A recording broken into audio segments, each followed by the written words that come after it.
Hello everyone, and welcome to episode 15 of 13 Sentinels Aegis Rim. We're going to be jumping directly in, but by directly in, I think to get us started, although we have no new destruction missions to do, I kind of want to make sure that we do get any of the bonus objectives as we go, and also I think that's going to give some of our staff members an opportunity to chill out.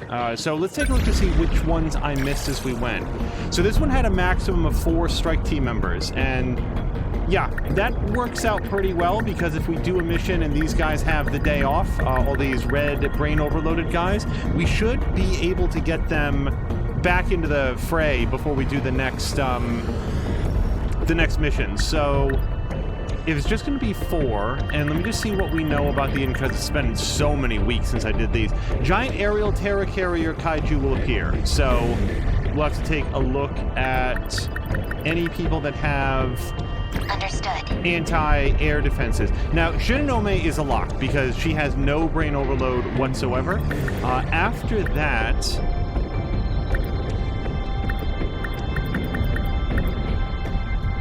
oh, if they're on defense. If they're on defense, that's what they have. So, let me bring him. I'll fight!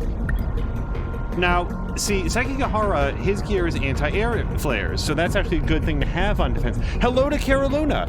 Caroluna, I hope that you have had a great Monday so far. And I think that you were probably in our earlier stream as well. Okay. Yeah, let's get her. Is Jiro going too? And wait, that's too many people. So let's take her off. So, oh, that's why, because Karabe's in. Let's take him out, and we're gonna put, well, whichever one of these G3s is a lower level. All right, it's you. Let's go. Now, the other option that I have is I can do some upgrades on these guys. So I do have 33,000 meta chips. So,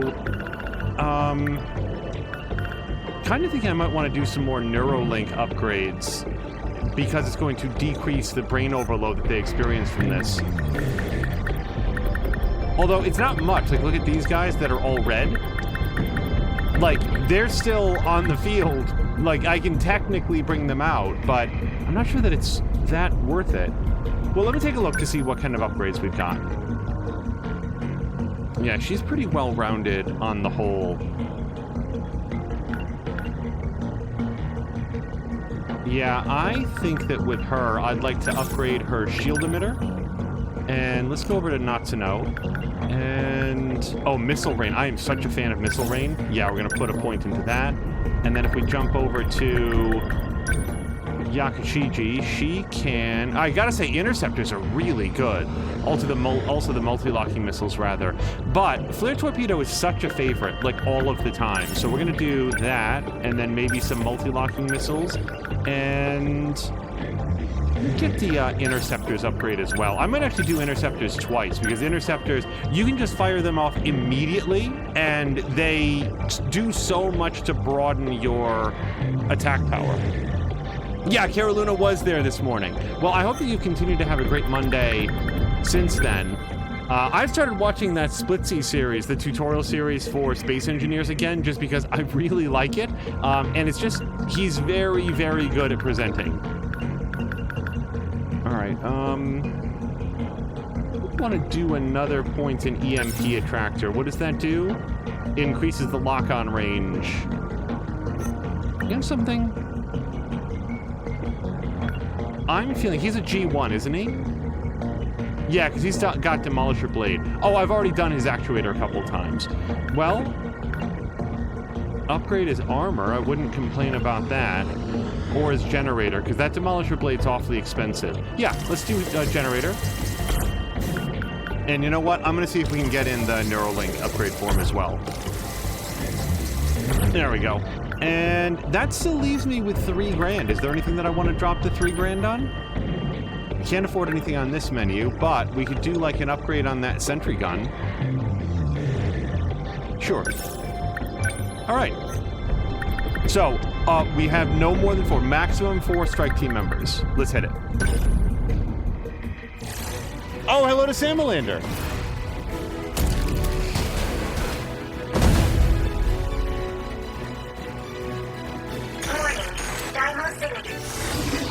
going. Okay.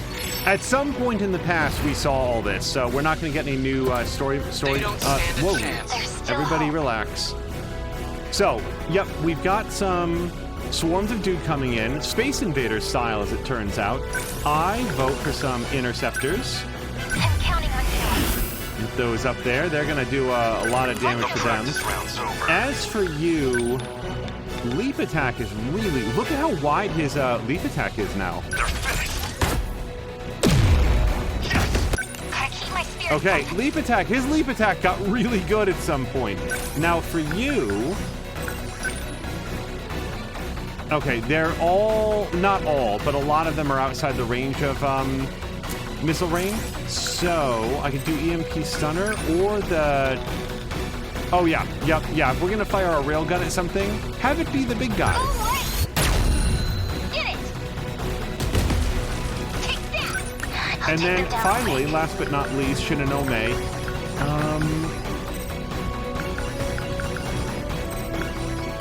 I gotta say, I kind of like Guardian, because if we fire Guardian out here, it's going to draw all the enemies, over into this area. Deploying decoys. What next? Look at what the interceptors are doing, by the way. They're just completely running into them. Now, what do we have? Oh, these guys are actually all flying, but I can knock them down pretty effectively, I feel You're like. just small fry. Oh god, that's so satisfying. Wait, there's still All hope. right, so my G4, yeah, I mean, I don't really need a lot out of her right now. Let's get her started to move up. Number 23, okay. And the G3, you know, she's our long ranger, so we can sort of keep her back. Gotta keep my spirit. We're definitely going to keep her on this side of the river, but let's get her ready if she needs to move, if she does need to move forward. Number 17 is Now, ready. let's see. Number 12 moving out. Must win. Yeah, let's just take out those two drones right there. I did it. What to do? And I'm going to say there's never a bad time for a sentry gun.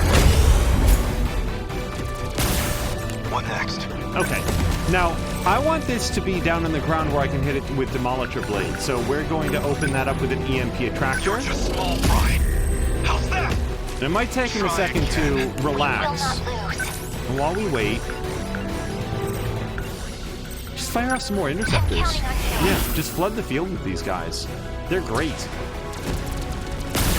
Unbelievable. All I'm acting like right, an amateur. if you would be so kind. I'm fighting it.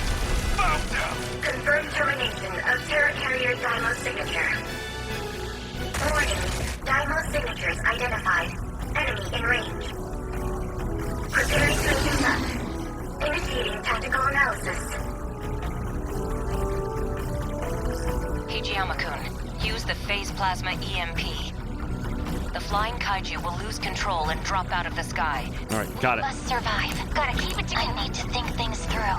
Okay, so I don't want him to get got if I can. So if I have anything like a shield matrix, I would love to drop that on him. Oh, you can shield the drones as well. It never really occurred to me to do that. Initiating shield. Much obliged.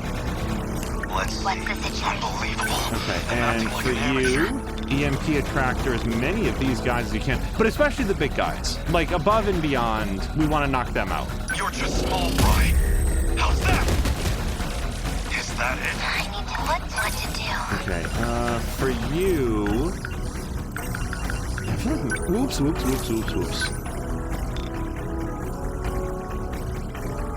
Yeah, she's really far back. Yes. See ya. I guess you students don't like me. Enemy threat range, yes, but he still is also very well shielded, so I think we're going to be okay.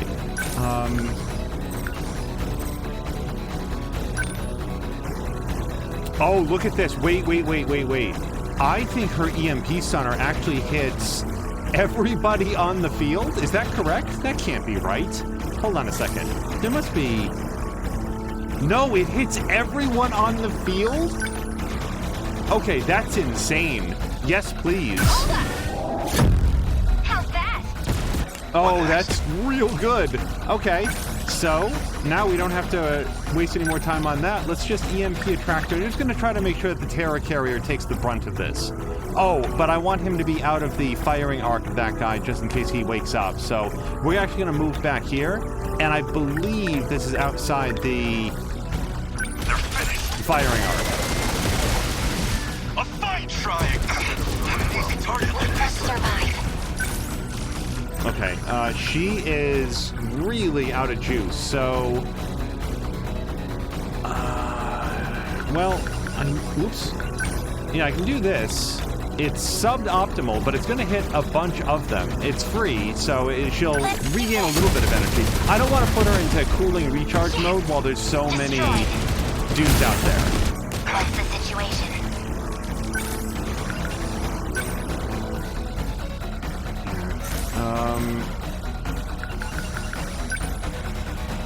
Okay, she's too far back to do anything useful here, so we're gonna have to move her up some.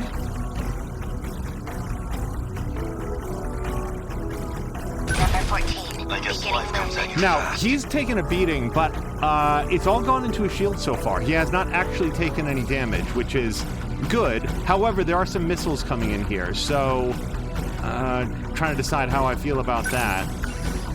We could do a leap attack to get around behind him. Leap attack here would do a pretty good job of messing up everything except the missiles is the trouble. The missiles still come in. Yeah, it might be best to pull a retreat. Although, the kind of retreat where you're doing some damage on the way out. Take this. How's that? I need to think things through.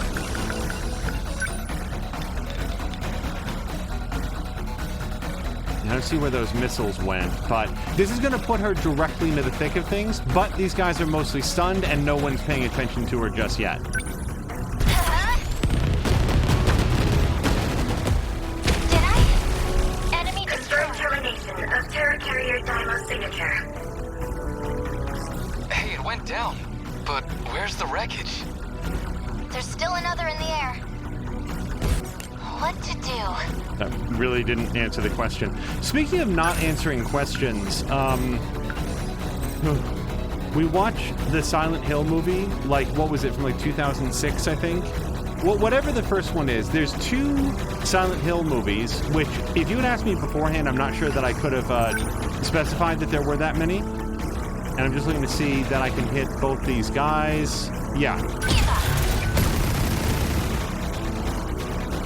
Oh, that movie was terrible. Now, the trouble is that it's not terrible in a way where I feel like there's a lot to say about it, unfortunately. Let's see. Yeah, let's just recharge him. We will not Because this is either all going to take care of itself, or we're going to need some juice in his Devastator Blade. So, multi-locking missiles, not a great choice against a singular target. Arm-mounted pulse lasers, a little bit the same, although we will get a bonus if we do a number of consecutive hits. Yeah, and it's free. Sure, let's do this. There. Yes.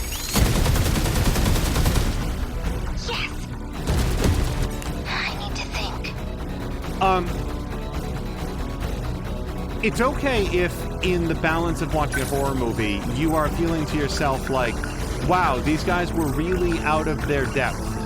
In the balance of it all, and yeah, this isn't the best weapon, but it's a weapon that's going to strike, so we're gonna hit it. Keep my spirits up. It's okay in a horror movie if you look back on it and say, wow, there was really nothing that they could do. But if you get the sense while you're watching a movie that the characters are basically not making any decisions, they're just being led around by the nose in accordance with what the plot needs them to be doing, that's not a satisfying movie, and that's the only thing that Silent Hill is. Hit. All right. Confirmed termination of Pretty sure that's the fight. Yep, there we go. Aegis activation confirmed. The terminal is now completely sealed off. Okay. We did it. They've changed. There are. Got it? Can't even- Uh-huh. I have. Whoa! Okay. We don't sense. You can rely. I won't be. Find them. We did it.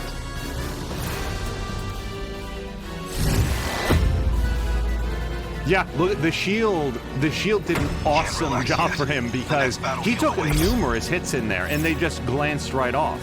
Oh, Hijiyama got the Pride of Japan. Hidden girl power. I want to know what that is, Yakushiji.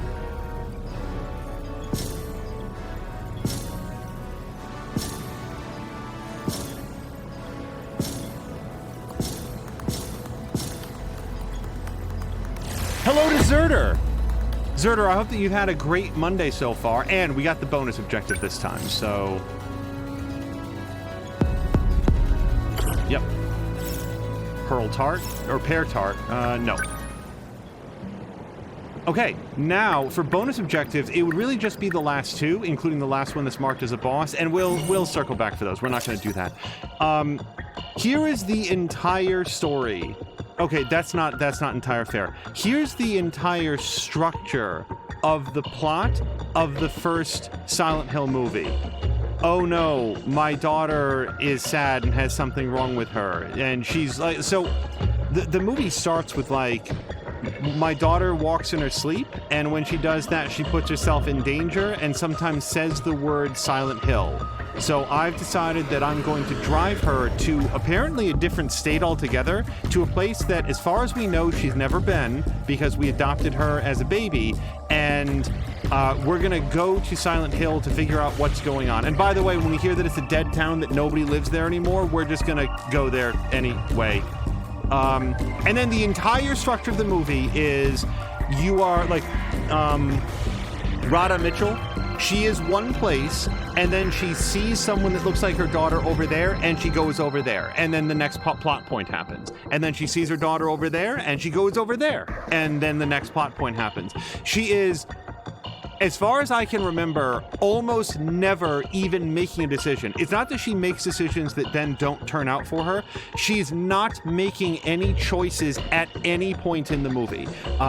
Also, before I go on, you know how it's such a meme about the game Heavy Rain, that there's a part where if you just jam on a button, you can make the character yell Jason over to Jason, Jason, Jason. Like, so yes, it is a fact that in Heavy Rain, if you just jam on the button a whole bunch of times, you can make this emotionally fraught scene extremely stupid, because the developer didn't put like a Jason limiter on it, so now you can just relentlessly yell the name Jason. Well, what if you were watching a movie where a character was doing that all of the time, and it wasn't that you were jamming on a button and could simply choose not to do that, but instead it's just the movie that you're watching, and you're just watching Radha Mitchell yell over and over, Sharon, Sharon, Sharon, Sharon, and that's like 99% of the dialogue. That's the movie Silent Hill. It doesn't look good. There's one point where they're like getting attacked by a swarm, and honest to God, I could not figure out what they were being attacked by. It sounded like rats, but it looked like a CGI jelly of some kind. I was like, I don't know if I should be afraid of this or not. I guess it's threatening, but I don't know what it is. And it's so poorly communicated, either visually or orally or from context, that it looks like Smuckers. They're just getting attacked by marmalade. It's not frightening at all. Also, I've never played a Silent Hill game, and maybe he would be more scary if I had, but Pyramid Head just can't see where he's going. I guess that's the menace. Like, if he could get you, you're in big trouble, but you'd better be making some sound because it doesn't have any eyes. Okay, that's enough Silent Hill. All right, so yes, we were gonna pick up with where we left off with Tomi Kisaragi. Zerder said Jab 2 gotten, which is one of the things shifting the day to the better. Yeah, Zerder, A, congratulations. B, if you feel a little bit under the weather at all, just that's perfectly normal. Happened to me, happened to Caroluna. You get over it pretty quickly, and make sure that you give yourself a few weeks for the vaccine to take full effect. And aside from that, thumbs up, man. That's awesome. I just plain dislike the horror and thriller genres because they basically boiled down to jump scares. Well, yes, a bad horror movie is exactly that. And I Here's the thing, a bad horror movie is usually still much, much better than like a bad comedy or whatever. And hello to blah blah blah. Blah blah blah, you've missed no plot so far. Using the underground gate, Tomi Kisaragi and the others returned to 1985, but Miwako Sawatari was nowhere to be found. Well, well. Yeah, all we've done so far is a quick battle, and then a very quick complaint about... what's it called? Wait, she's right there. Usami-chan, I've been meaning to tell you. I found a cafe with some amazing-looking cakes. Shall we go there after school? That's the same thing you said before we left. Hmm? You've been acting strange today.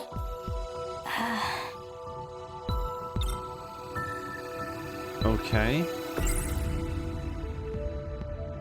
So I can't interact with the phrase Miwako Sawatari at all. I can ask her about it. In the far-off future, Shikishima planned to colonize other planets. And the kaiju were tools for terraforming the surface. What are they doing here in the past? Hello to Dougler. Dougler, it's going really well. I hope that you're having a nice Monday so far. Morimura. Megumi. Were they planning on fighting those things? Shikishima's a conglomerate with political ties. Yep. During the war, they... Okay, I heard all that. So we can ask Miwako about the year 2025 or about the underground gate. Hey, Miwako, what, if anything, do you know about this? We went to the ruined future. You really don't remember?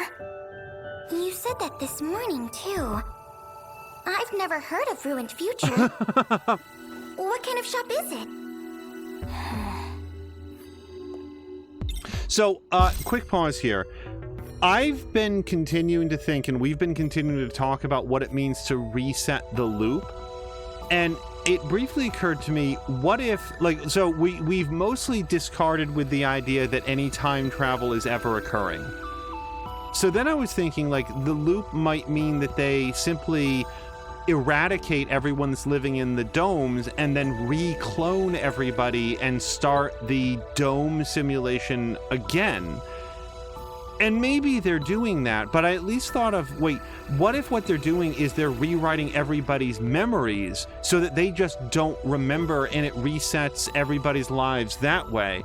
The trouble that I thought about that is that allegedly they've done this on at least 2 previous occasions, and people would continue to get older, right? Like, Kisaragi's not going to be 15 forever, even if she thinks that she is. So, like, everybody would get... I guess it depends on how quickly the cycles are happening, but it feels like there would be a lot of other evidence that wouldn't match up. So I was just trying to figure out, maybe it just has to do with memory manipulation. Oh yeah, we went way deep underground. You were freaking out.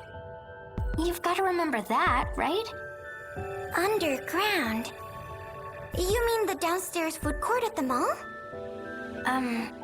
No. Okay, she doesn't remember anything, clearly. She doesn't remember a thing about what just happened. Thank you. That's not something you can just forget. It's more like her memories were rewritten, as if she never went there at all. The school marked us absent those days, but she's acting like she's been here the whole time. It's crazy. Did that underground computer do this? Oh, I wanted to say goodbye to Zerder, but the plot is moving forward. Can I pause this real quick? Zerder, who says, it's about time for me to head off to bed. Sleep cycle's been iffy. Lots of construction work and truck traffic near me that won't wait for my schedule. Well, Zerder, A, I hope that you get some rest. B, Zerder had also said, I kind of feel bad now because I really don't notice anything after Jab 2 that I didn't get after Jab 1, and I just got slightly stiffer left upper body for a week and a half. If that's all you get, fantastic. you know, hey, go for it. The vaccination doesn't hit everybody the same way. I just like people to know that on occasion, like I speak from the experience of somebody who just sort of felt kind of really, really run down and crummy for a few days afterwards and then felt fine. So I hope you're able to get some rest well, sleep well, and we will hopefully see you again real soon. Hey, I'm glad you remember at least. Miwako has no memory of the whole ordeal. To her, it's like nothing ever happened. And Shinonome-senpai, she doesn't even remember my face. So that's what Sekigahara meant about being managed. Damn. If that's true, then everyone here's in the same boat, right? My mom? The people of my city? Maybe they're all hidden somewhere, being monitored. It all comes down to that underground computer. I bet it has the answers. I'm gonna go back there. What? Dude, are you crazy? The place is crawling with androids. I'm pretty good at hiding. Dumbass, you'll die. Besides, how the hell do you plan on getting there?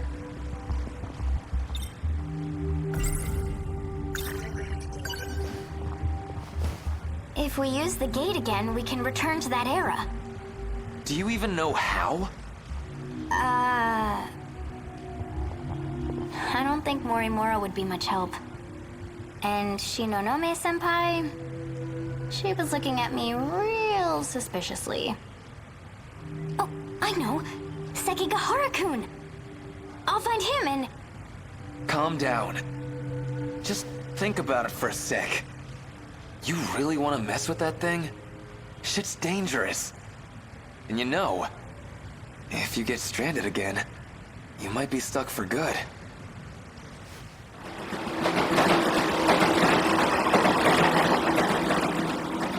I guess when you put it like that, maybe you've got a point. I should slow down and think a little. But still, now that I think about it, This is 1 second why later. do you care? Don't tell me. You're worried about me that much? Am I really that important to you? Oh, shut up. Go ahead and die for all I care. It's just, I'd feel pretty shitty being the one who let you do it. So that's how it is. So what? You want me to just sit on my ass until something happens? I get it, all right? We'll think of something together. Just don't go rushing off on your own. Alright, I don't have anything new to think about. I could check out what this guy with the newspaper has to say. No, he's busy. Nope.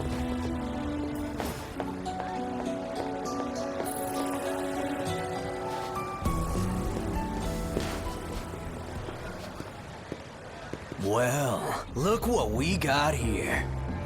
Ogata, most punchable face in the city.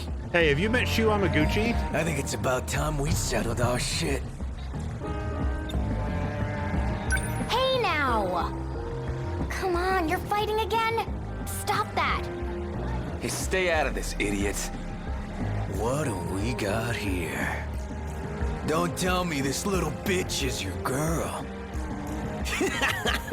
Didn't know you were into elementary schoolers. That's messed up, man. The hell did you just say? You want to say that again? Say it to my face. Come on! The cuts to black over the action sequences. That's only a taste of what you deserve, asshole. Train's already here.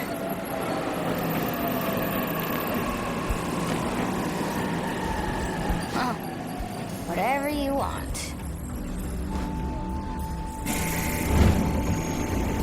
It's just, you guys, Vanillaware has a history of making beat-em-ups in this art style. They know how to do it. There's so much care and attention done to the artistry that the fact that we don't get to see the action sequences from like a different developer under different circumstances, I would wave it away as just, it would be very expensive. And of course it would be, but it's like 90% of what this game is this art style. So it's just disappointing every time. All right, are we going? Are we just gonna menace? Okay, enjoy. I can't keep waiting around like this. We'll think of something together. Yeah, right. Keep your word next time, dummy.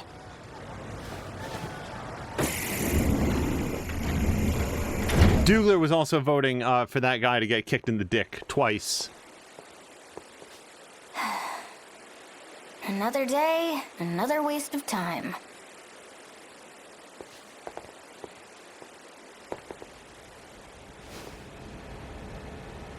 There has to be a gate here somewhere. I've long since forgotten... Was it all just a weird dream? ...how she would know that. There's probably been multiple scenes of her... Stop it, me! ...traveling from here. If I start to doubt myself, it's all over. I've got a lot more investigating to do. When we arrived, the gate was right here. If I stand here, I should be able to go back. At least, that's what I think. But what do I do to get it to show up? Hello to Ronan, who says, welcome back. Yes, we are back in the world of 13 Sentinels, and... Right. I am pressing buttons, also. Nope, nothing back here. Is this shrine... Oh, examine further. Is this shrine open for regular business? Like, do people visiting the shrine just for their daily worship needs or whatever, just occasionally just wind up somewhere else? Maybe there's a switch somewhere. Huh? Whoa! Here we are, 1985. Do you know what you have to do? If I hadn't seen it with my own eyes, I'd be questioning my sanity. It's so absurd, my head's going to burst. You can head back and rest up. Okay, no. Don't worry, I won't be going anywhere. I just need to ensure Chihiro Morimura doesn't find out. Time to pull a few tricks on the gate and cover our tracks. See you. He's our next character, by the way. Hijiyama, I think that is. I saw that!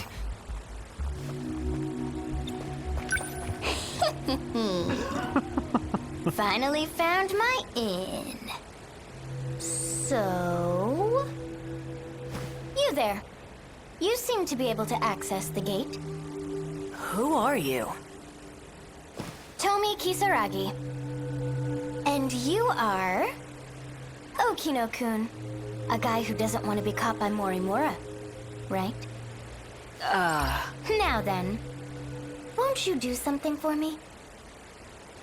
You don't have much of a choice.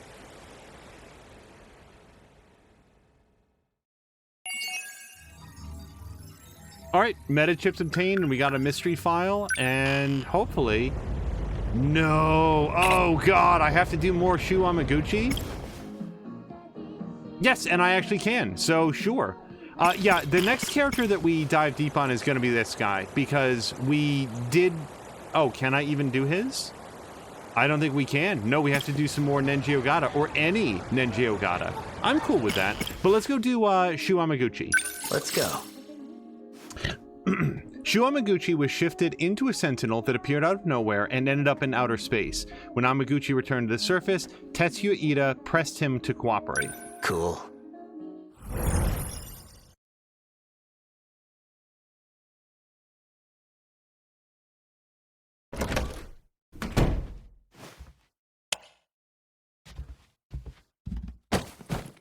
Those government spooks are keeping an eye on me.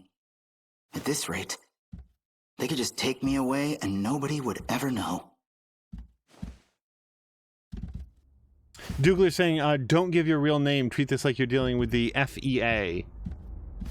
FEA, Federal Enforcement Agency? What's FEA? I know the DEA. So we've got one bright green, and if I was to guess, it would probably be about the Sentinel, but I cannot touch that. Yuki Inaba was right about everything. There was a boundary. So here we are, in 30 kilometers of city. And beyond that, nothing. Wish I could pretend it was all a dream. My own private little adventure with Yuki-chan. Just so that everybody knows, if there was face cam, the only thing you'd be seeing is me rolling my eyes, because, like, if I was to recap where we are in the plot, there is, at this moment, only one character that has two characters that have acknowledged knowing that they're not on Earth in a city, but rather in a simulation of a city, in sort of a terrarium version of a city, in a dome of about 30 miles diameter, or 30 miles radius or diameter, whatever it is. And he's the only one that cares, because the other person that knows is Yuki Takamiya, and she's just like, oh, well, I have detention, so I'll talk about the artificial nature of our reality at a later date, which is slightly frustrating to me. And one of the reasons that it's frustrating is that it means that Shu Amaguchi actually has a legitimately interesting element to his story, which is that, bro, can you, like, talk to somebody about what you know? Back in my dream, he called himself Tetsuya Ida. We look identical, but that's not my name, so... Well, it's not just our names. He and I are totally different people. Yeah, he's suave and charismatic and doesn't hit on teenage young women. So we still have our bright. Let's go with that dream. The way Miyuki Inaba tells it, those dreams weren't from the future like I thought they were. They already happened. It's all in the past. So she was watching me this whole time? On behalf of that shady outfit? This is the new thing. Is that why she approached me at all? Yuki-chan. No, wait. I'm the one who approached her. And she has to keep an eye on me? Well, hey, maybe this isn't so bad after all. In my dream, her soul was in an android body. That's gotta be the craziest feeling. What would it even be like, not having a body of your own? So she's been monitoring me this whole time? She's actually some Secret Service government spy? That's crazy. Also, not gonna lie, weirdly hot. I feel like Yuki could just like eat a sandwich and be like, "Oh, Yuki-chan is so Please hot." help me.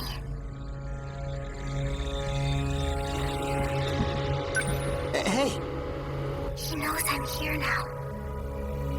He's going to try to have me eliminated. What? Wait, what do you mean, eliminated? There's so much I still don't get here.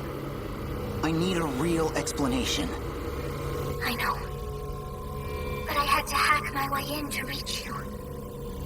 My connection won't last long.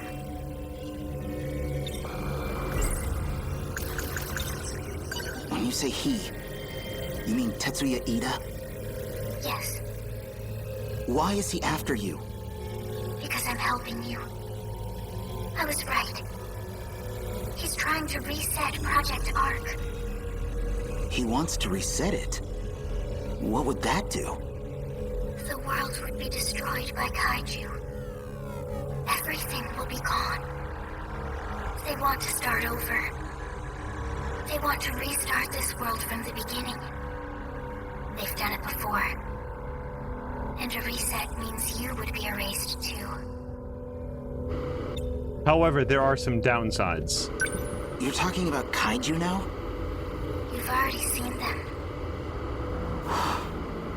You mean those things in my dreams? The Sentinels were built to fight those kaiju.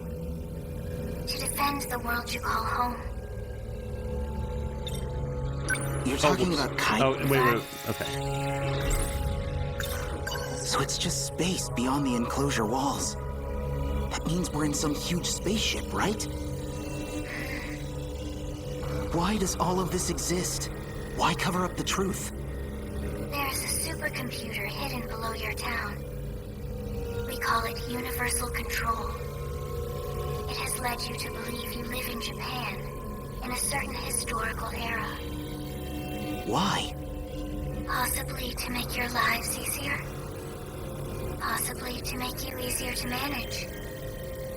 Even I couldn't tell you the real reason. So why are you trying to help us? You still don't know who I am. You and I have met many times in your dreams. Oh, sorry. There's so much red up there. So why are you trying to help us? You still don't know who I am. You and I have met many times in your dreams. I honestly can't tell if that's... I know that the last part is what she said. So, honestly, like, just briefly, who even do we think that she could be? My first thought is that she's some version of Tamao Karabe, because Tamao Karabe remains, like, a little bit outside the whole story. It's allegedly Juro Karabe's grandmother, but she's also out of town. It's a character that we see a lot of references to, and yet doesn't appear to have a very clear role in the story. So it's kind of who I'm thinking that she might otherwise be known as, but I'm not sure. Wait. You're not Tetsuya Ida, are you? You might be overthinking this. Shukun, please. We don't have much time.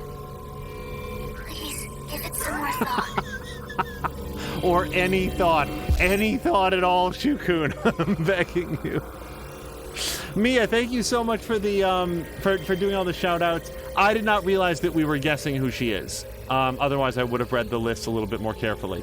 So Douglas was also saying that FEA is a word for the Fae. I think that's, isn't that FAE?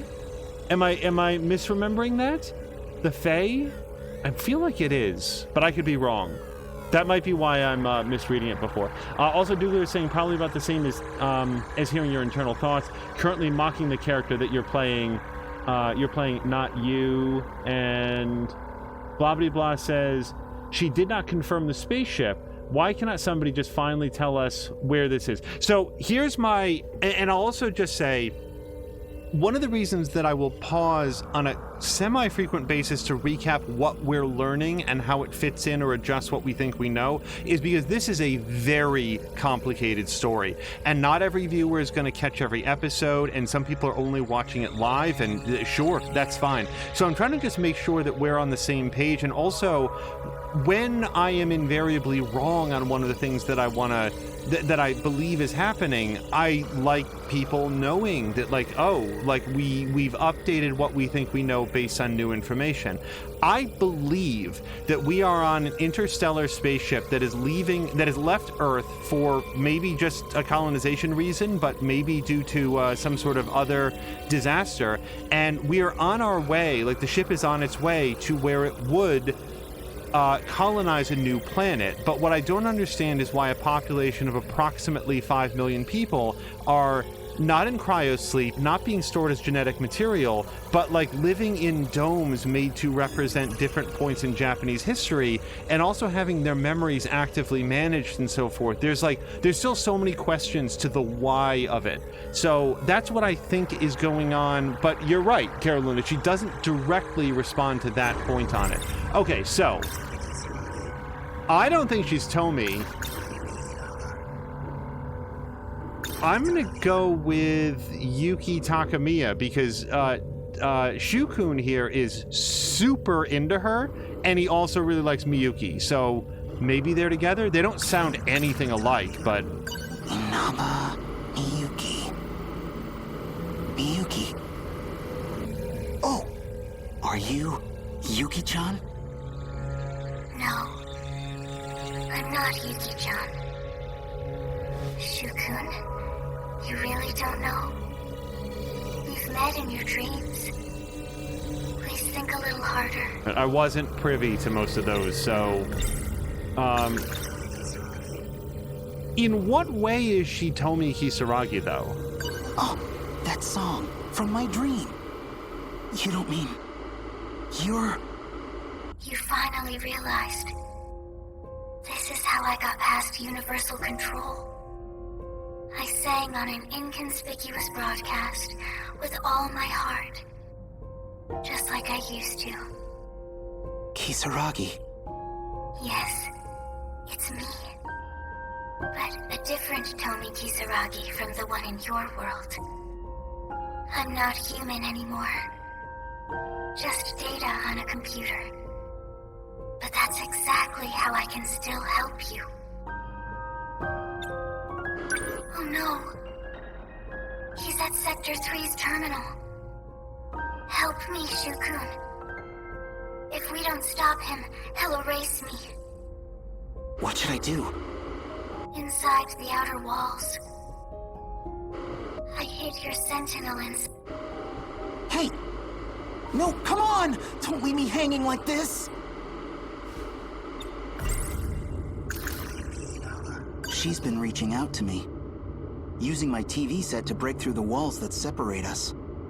She's the Tomi Kisaragi I saw in my dreams. The Tomi Kisaragi who has no body left. Just a mind inside a machine. Change channel. Let's see what else is on. I have to say, I do prefer actual Tomi Kisaragi to digital, breathy voiced Tomi Kisaragi. She's gone. What happens if I go there? Can I really make a difference? I can already tell this is gonna be a huge mess. Nope. A girl has asked for my help. I can't just run away from this. I'll go. And I'll figure out the rest when I get there.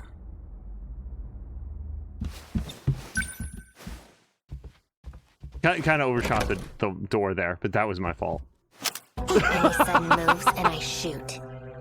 Shinonome-senpai? The door was locked. How did you get in? I broke the lock. With that gun? There was an agent, too. I put him to sleep.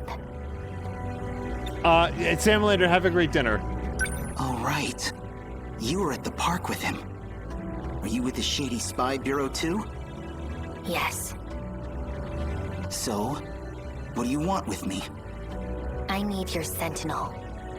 My Sentinel? Call it here. That's a thing I can do? I have no idea how. Also, not to put too fine a point on it, but what do you expect to do with the gun? Because if you shoot me, I can't call the Sentinel. So it feels like you should probably just put that away. Senpai, I'm sorry. But I've got something I need to do. You want me to shoot you? I have to go stop Ida. Huh? Sounds like we're on the same side.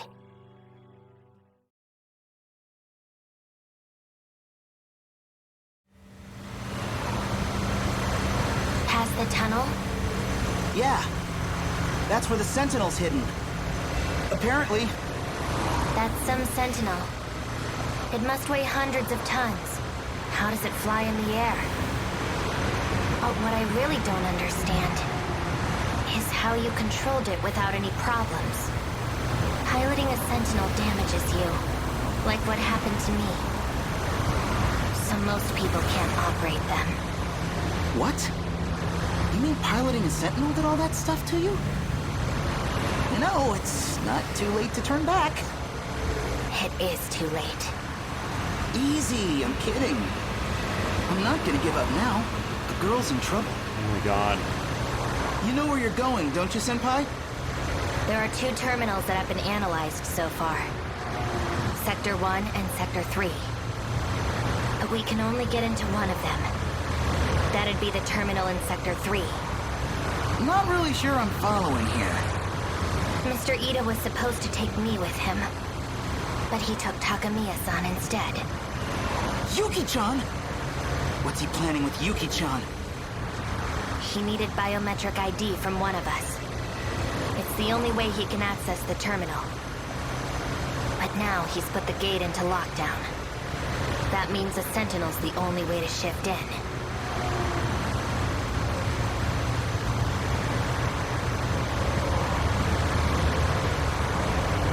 just up ahead.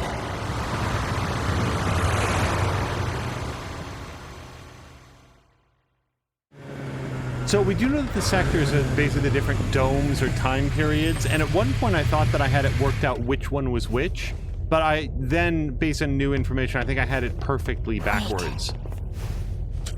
Are you okay? What is this place? The outer walls of the spaceship, I guess. It's a spaceship? What are you talking about? Oh, whoa, okay, so you never found out that part. It's a long story. This doesn't make sense. How could there be a facility like this in a tunnel? I don't know how, but there is. Let's look for the Sentinel. And the thing with Shinonome being here is that her memory is so shot that you really don't have any questions at all about why she It's really here. never brought this up. The one I saw at the park. Miyuki and Abba hid it here. So, now what? Well, activate it.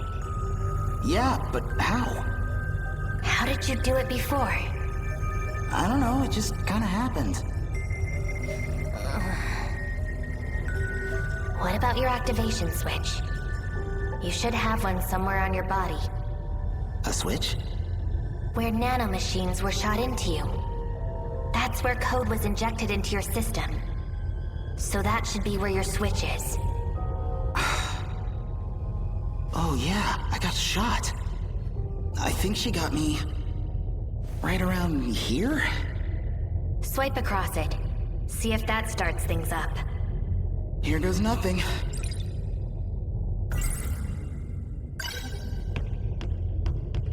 So I just swipe it... like this?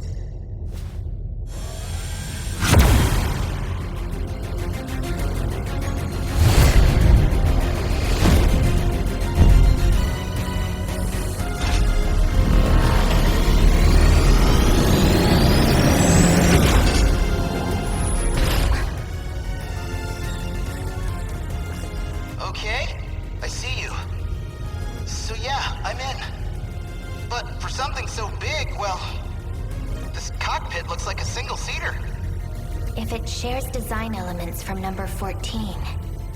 There should be a maintenance hatch somewhere. From there, I could set the shift destination. Okay, let me look. I found it, I think. Where is it? In the back.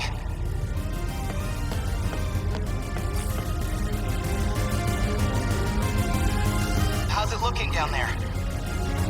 I've set the shift destination. Now you just need to confirm it. Okay, here we go. This thing better not let us down.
Yeah, in terms of which sector is which time period, I'm a little bit turned around on that one. I thought that the lower numbered ones were back in the past, but then I think at some point they clarified that the lower numbered ones are actually further into the future or pattern after more future cities. Yuki! Oh shit. Freeze!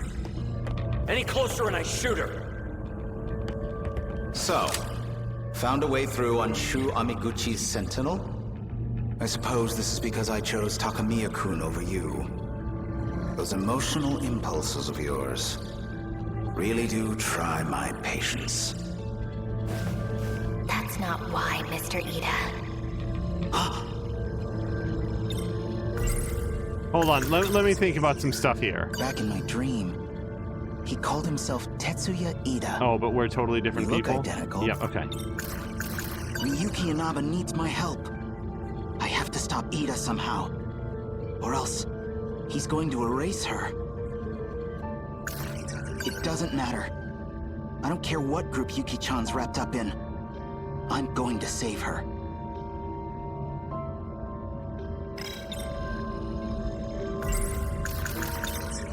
You're Tetsuya Ida, huh? I know about you. I've seen a lot of your past. Well, that's inconvenient.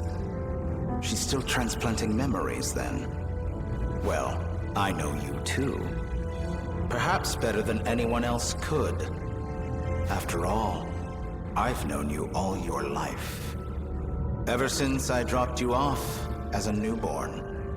Dropped me off? I placed you into the Amiguchi family as a child. Then, you're saying... You are genetically identical to me. You are Tetsuya Ida.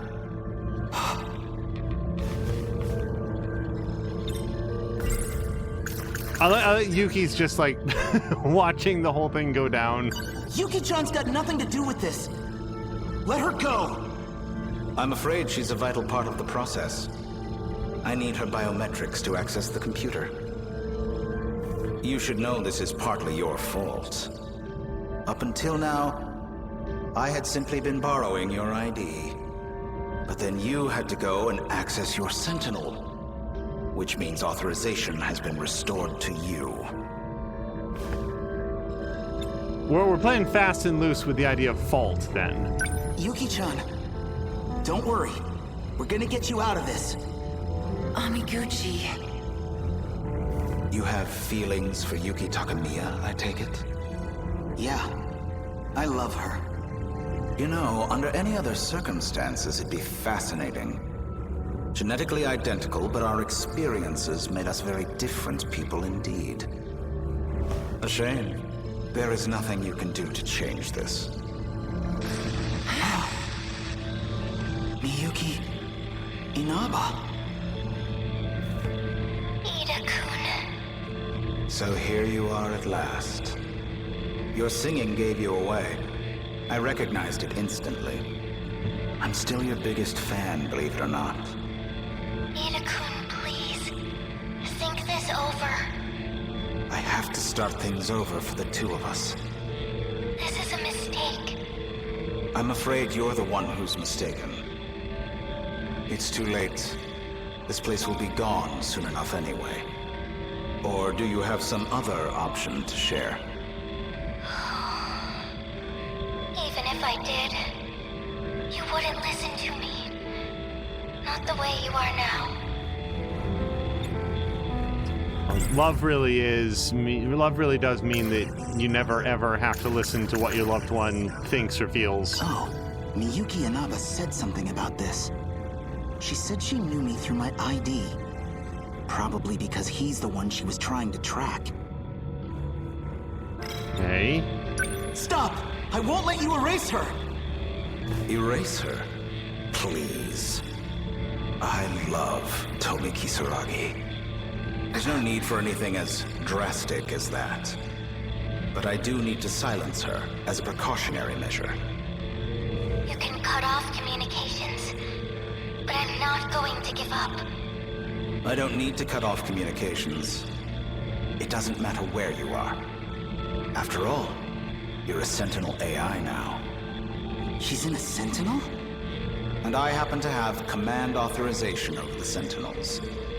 All of them up to number 19. That's impossible.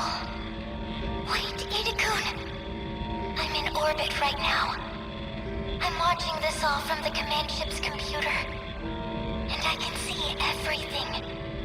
I know what'll happen to that whole area. The reset will change everything. It'll all be broken down and rebuilt, but...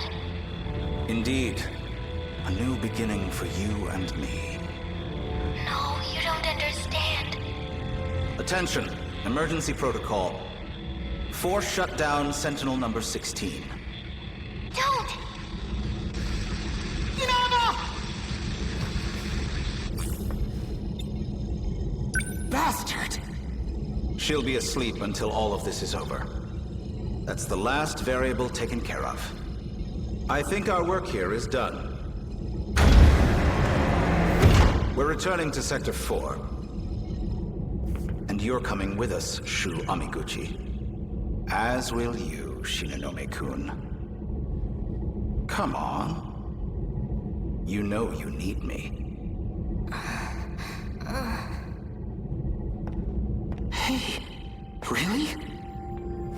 That's my girl. We're leaving. Collect the equipment. Oh, I can't move at all. I know what you've really been trying to do. Back then, all those nights in the lab, you weren't trying to bring her back. You wanted to remake Kisaragi the way you wanted her to be. Ida, you think we're the same person? You're nothing like me. I'd never use a girl as some tool! Little shit! Stop right there! Don't move. Damn it. Hamiguchi-kun, hurry. Right. Hurry what? What? Do what? You hurt Yuki-chan? Hamiguchi. Shinonome! You can be such an inconvenience.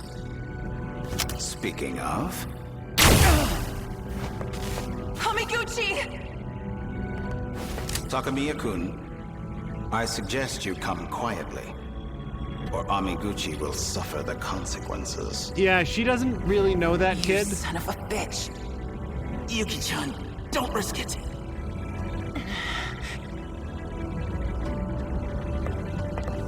If we could hurry this up... On it, sir.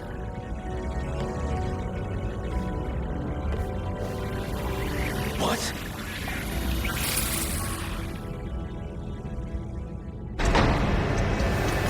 They vanished.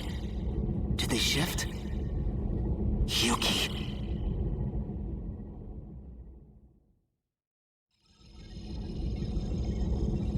So this goes there. Okay, nice. So that's all set. Then let's do... this.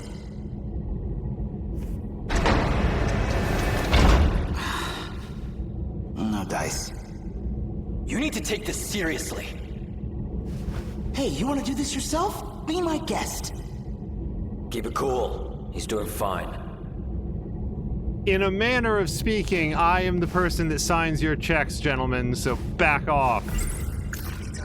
Yuki-chan, I promised I'd save her. I'm going after her, no matter what it takes. It doesn't seem as if the director's coming back. Which means it may be up to us to find our way back home. Probably best to work together for now. So you guys really have no idea how to work all this stuff? Our intel suggested it's just not possible for us. The only ones with clearance and ability are the special miners. But we'll certainly make an effort. I prefer to be called compatible boys, thank you. Man, I would have declared this one of the best games of all time if Shu Amiguchi had said, no, never, I love Yuki Takamiya. And it sort of zoomed in on Yuki to be like, yeah, I don't even know that dude. He rode on his motorcycle like once. It's a little bit creepy, to be honest. Can't your robot do something to solve this? It's capable of transporting us across time, correct? Hell if I know, man. My senpai was the one who set up the time travel. Sure, I can fly the thing, but I'd have no idea how to get us home.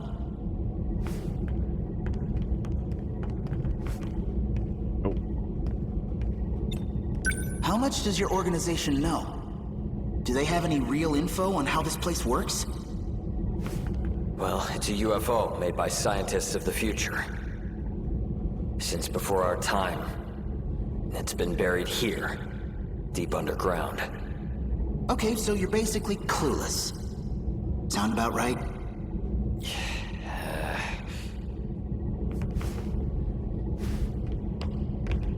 Come on, out of the way.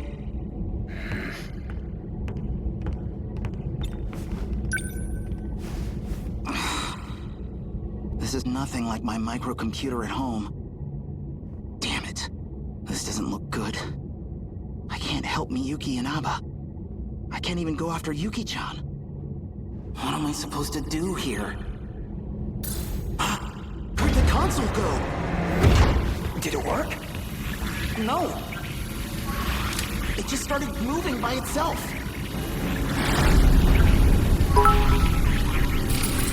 Marquak, thank you so much for the cheer. Amiguchi-kun? The data unit. Men in Black. Wait, everyone stop. It's actually not what you think. That's 100% of his story. So first of all, let's not overlook this. Marquak has cheered 1,000 bits. Marquak, thank you so much. I hope that you're having a wonderful September so far and am doing well and enjoying your Labor Day. So thank you very, very much. Why is that the end of his story? Like, so far I feel like everybody else's story has ended more or less at the point where they find the resolve that they're going to be piloting the Sentinels, and his ends in the middle of an armed standoff between Minami, BJ, who by the way looks like he's fully functional and therefore hasn't downloaded the data yet, and two men in blacks that are there. It's okay. I mean, presumably BJ would have helped them to get the shifter working, but why was Minami there? So many questions, but most of them will just have to be answered. So now we can go back and do some more Tomi Kisaragi. So that's what we're gonna go do. Well. Tomi Kisaragi searched Tokisaka Square for a way back to the future and witnessed Tsukasa Okino and Takatoshi Hijiyama using the gate. Okino, so both Tamao Karabe and Tsukasa Okino remain like major question marks for me in terms of like how they slot into the story, where their loyalties lie, what their participation matters, and so forth. Yeah, Kara Luna says, wait, we're done with him? So I am very glad to be done with him. I will say this. Going through his story, I have voiced on many occasions how much I dislike his character. However, one thing that I feel like we're discovering is that this story hinges on the idea that some guy, Tetsuya Ida, could be so myopically obsessed with his high school sweetheart that years later he would weaponize and overwrite the memories and possibly massacre thousands and thousands of people just for the chance to get her back into a body. And as Shu Amaguchi says to him in that scene, he's not even in love with Tomi Kisaragi. He's in love with this vision that he has of who she might be, and it's trying to manipulate the situation to get her to get the actual person to be that person, to be that way. The story appears to pivot entirely on the idea of somebody being such a turd that that's the way that they would treat people. So if Shu Amaguchi is just a different version of that guy, it actually makes a lot of sense that he's a huge turd. It's actually character development and keeping in the bounds of who this person is. It's a little bit of a bummer that even with a different upbringing in a different time period with different friends and family, he still sucks real hard, but it actually makes sense, and I understand why the character is the way that he is. This is a good example of, within the fiction of the story, I really strongly dislike Shu Amaguchi, but from a writing standpoint, I kind of respect what they pulled off here. because I'm no longer sitting here thinking like, why is he in the story? Why is he like this? Why didn't they write him differently? They didn't write him differently because they couldn't. He has to be a huge pile of garbage in order for the story to make sense. So it's kind of cool, actually. Anyway, let's go do some Tomi Kisaragi.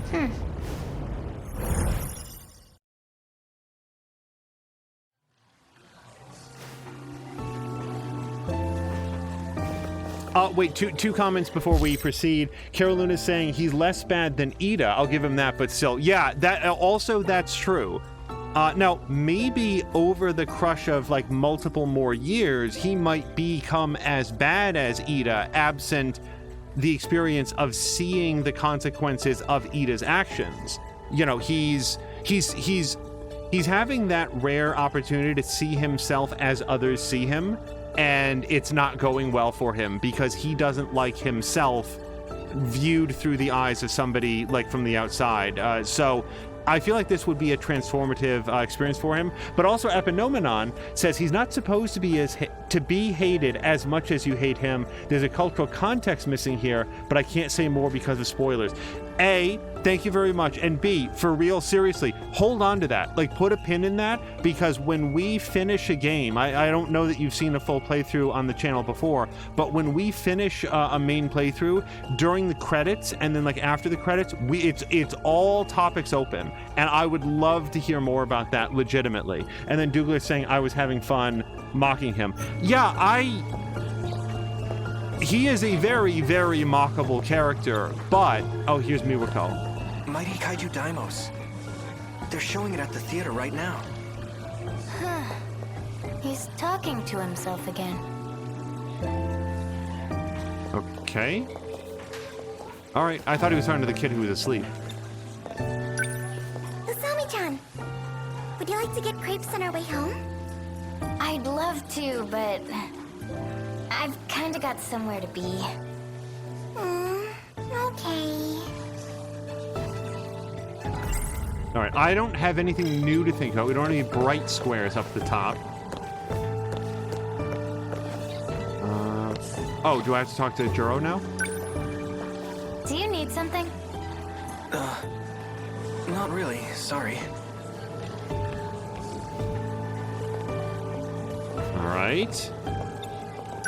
Usami-chan, you've been acting strange lately. Are you okay?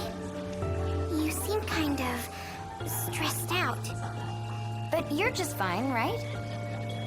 Hey, I'm worried about you. Iori-chan! Shall we go home together? Sorry, I have plans. You too? Sorry, Miwa-chan. It's okay. I'll go home by myself. Well, it's about that time. Yeah. I should head out too. See you, Miwa-chan. Bye.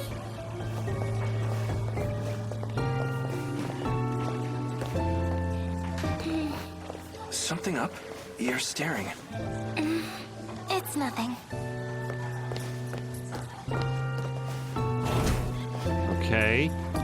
Is this is this like one of the first Juro Karabe scenes? Because I like a lot of this dialogue is familiar in a way that like wasn't like episode 1 when we were playing as him and he did this scene where it's like eavesdropping, like he went over to Tomi and she's like, hey, can I help you with something?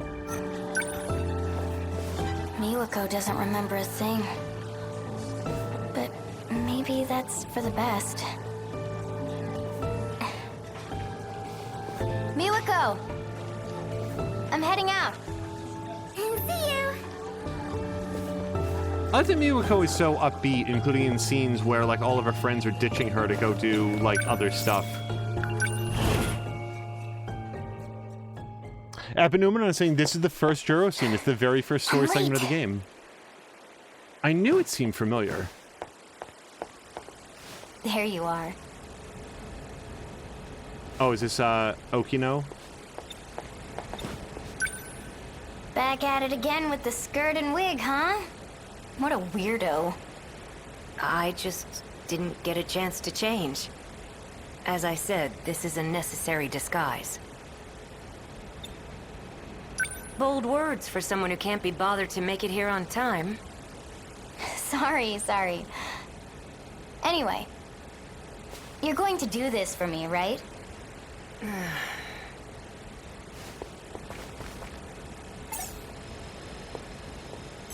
Let's go. Get in position.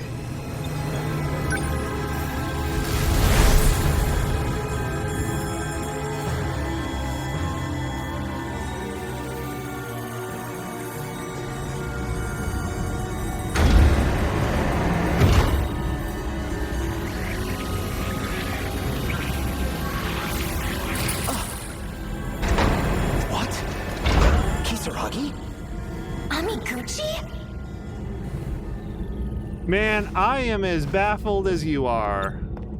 What are you doing here? That's what I should be asking you. Well, whatever. Who's that little cutie? Hear that? You're a cutie, apparently. I'm not complaining. Hey, what are you doing? Stay back! They might be with the black suit guys. BJ says he knows them.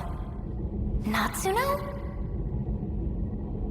Oh god, I'm like so confused as to when this happens relative to the point in time that BJ erases his own memory to get the data off of Sentinel 17. I mean, it must be before that, but when did this happen, and why didn't we get to see these scenes when we were Minami? Usami! You're here too? Why? This little guy led me here. Sekigahara's robot? I see. The two of them will speed up the process. Hello, Okino. I am like this now, but... You're Miura. Sekigahara told me. What is your goal? To save the girl trapped in orbit. Then we are on the same path. So you're here to help number 16 too? My own Sentinel is there. Sentinel number 17. So that's how it is. Both 16 and 17 were put into orbit. They went to an unknown man-made artifact in space. We've briefly gotten a hold of it from here. But we don't quite understand what it is. Number 16 would know the answer. Last time we got through to her when I touched something over there. But now... It won't respond. Not even with Kisaragi's biometric ID. She's completely inaccessible now. Hugh Amiguchi may know the reason. You wanna know why? Ida did it himself. He shut down her Sentinel.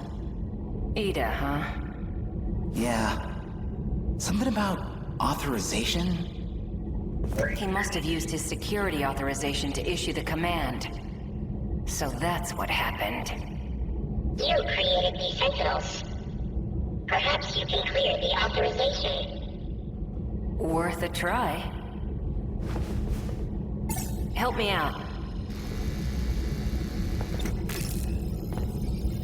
Quick pause here because Douglas saying, oh, she remembers everything and it's all going according to her master plan. I think speaking of Miwako, Ruination Ronin is saying of Shu Amaguchi, this thirst is real, Jesus. Yeah, it's like he never lets up. He like there's virtually no breaks from the like, you know, oh man, guys, we've got to save the world for Yuki-chan. Like, and then like Okino shows up and he's just like immediately right in front of her, calling her like a cutie and stuff, and then blah blah blah saying, so where are the black suits? If I was to guess, BJ probably used the shifter to send them back to their own area, like 1985. That's my guess, but it does remain an open question. They could be Soylent Green for all we know. Oh no, I want to talk to Natsuno. Amiguchi-kun surprised me enough as it is. But seriously, you too, Usami? I can't believe you're all time traveling. This is actually where I'm from. Whoa, you came from the future? Does anyone else know about this stuff? Let's see. Yuki-chan from Class 1A, Miura-kun, too. What? That guy? So since we all know Miura now, how do we feel about the fact that BJ is also Miura? Seems like that would come up in conversation. So, why are you here? I can't turn down a cry for help. Especially not from the one and only Miyuki Inaba. Miyuki Inaba? You mean that idol? Well, yeah. She talked to me through a TV program. You guys call her number 16, but she's actually another you. Okay, you've got to have something to think about that. I knew it. That song. It sounded a little different in the style of the 80s. But it's just like when I sang back in middle school. And Inaba. That's my username. I became an idol? Seriously?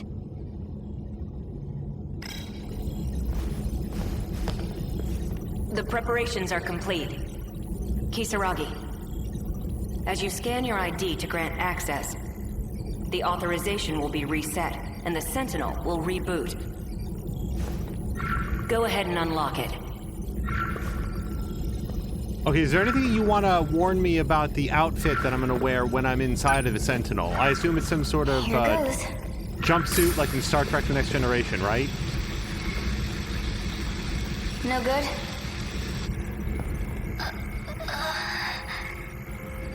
The Sentinel started up normally. I see. Ida couldn't shut me off. We all came to save you. Sorry it's a little late. Thank you. Access is clear. Don't worry. Universal Control doesn't suspect a thing. To it, this appears to be a simple video broadcast. So you're Miyuki Inaba? Also known as Tomi Kisaragi. Just like you. Please tell me, what is all this? What's going on? I would like information as well. Do you trust me? Well, you're me, right? I won't get anywhere if I can't even trust myself. So, Mia was asking, how old are these characters supposed to be in high school? Yeah, Tomi Kisaragi is explicitly 15. Like, that was, like, she dated herself at some point about the fact that, like, next year I was gonna be 16. Presumably, most of the other characters are around the same age. It's possible that Yuki Takamiya is a year... It's possible that Yuki and Minami are a year ahead. I forget exactly what class everybody's in, but yeah, first and second years in high school is, and in Japan, high school is 3 years. Also, I will say that if I hadn't played Persona 4, the whole idea of like being an idol would go right over my head, because this is such a Japanese concept that I would not understand what they're talking about. So for anybody else that might be in a similar position, it's basically like a Britney Spears, like a Christina Aguilera, like just through sheer crush of social attention, somebody becomes very, very popular and goes on like Japanese television and does shows and is a presenter, and they might have a variety of different talents, but somebody who's like just gets a lot of social media attention and is an idol in that a lot of people of their age group sort of idolize them and want to be like them. That's my very loose and probably culturally incomplete understanding of the phenomenon. And a lot of them will take on, or sorry, the way that I've seen it presented is that they'll take on stage names, and whoever they are from like whatever town they were originally from, there's sort of like this fictionalized backdrop generated for them, this idea of this fantastically glamorous human being that may not have anything to do with who they actually are. And Bobby Blast says Nenji Ogata is also older. Yeah, I get the sense that he's a year ahead as well. Douglas saying, hey, why does she get a fancy dress and I don't even get a pair of pants? I'm outside, it continues to be a point of surprise to me, and I've said this before, but I just never get over it, that we are seeing scenes where these characters are transmitted into their Sentinels for the very first time, apparently arrive absolutely stark naked and have no questions. They're just perfectly fine with it. I was shifted to the orbiting command ship. Command ship? For the second phase of the Interstellar Development Project.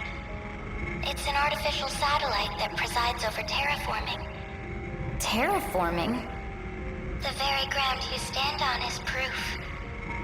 The second phase was a resounding success. No way. So the D-forces were used to develop land.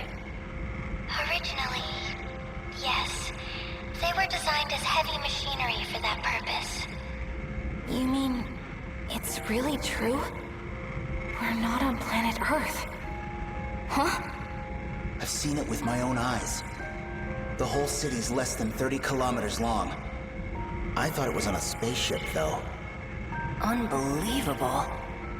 What about the other countries I'd been investigating? Universal control alters the information you receive. It does whatever's necessary to make things appear consistent. Shukun is telling the truth. From here, I can see the entirety of the residential ward system. All of the terminal controls, too. You're able to control the satellite from your Sentinel? It does have some limitations, of course. But it is possible. Because I'm Tomi Kisaragi. Huh? She's the one who designed the second phase of interstellar development. She was a terraforming researcher. Watch this log of hers. February 8th, 2188. Continuing my report from yesterday. I ran the simulation. This was our 25th terraforming attempt. We believe the planet is a Type 57b. In order to reach a habitable state for humanity, the process took 1,800 years. A bit longer than hoped. No further issues up to this point. Oh, and I almost forgot. At Professor Morimura's suggestion, I updated the system on the command ship. It's set to monitor the final phase. Surface facilities. Before any harm may come to these facilities, it will determine whether the final phase needs to be redone. As the professor always says, it can't hurt to be safe. Work has been coming along well, but I honestly can't wait to return to the surface.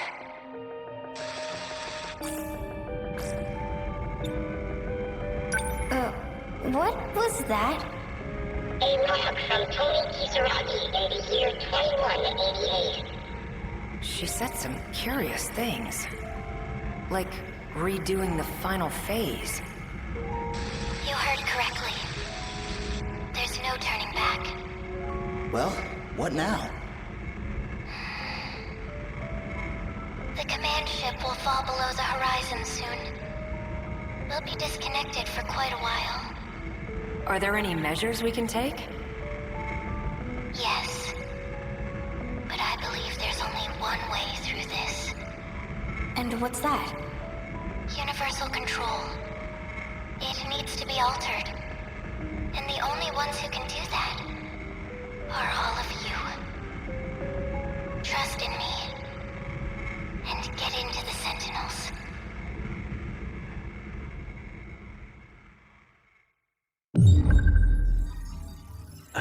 Okay, so I mean, I'm glad that we're at 100%. And hello to Grumpy, who says, "Let me get some drugs to truly immerse myself in this game."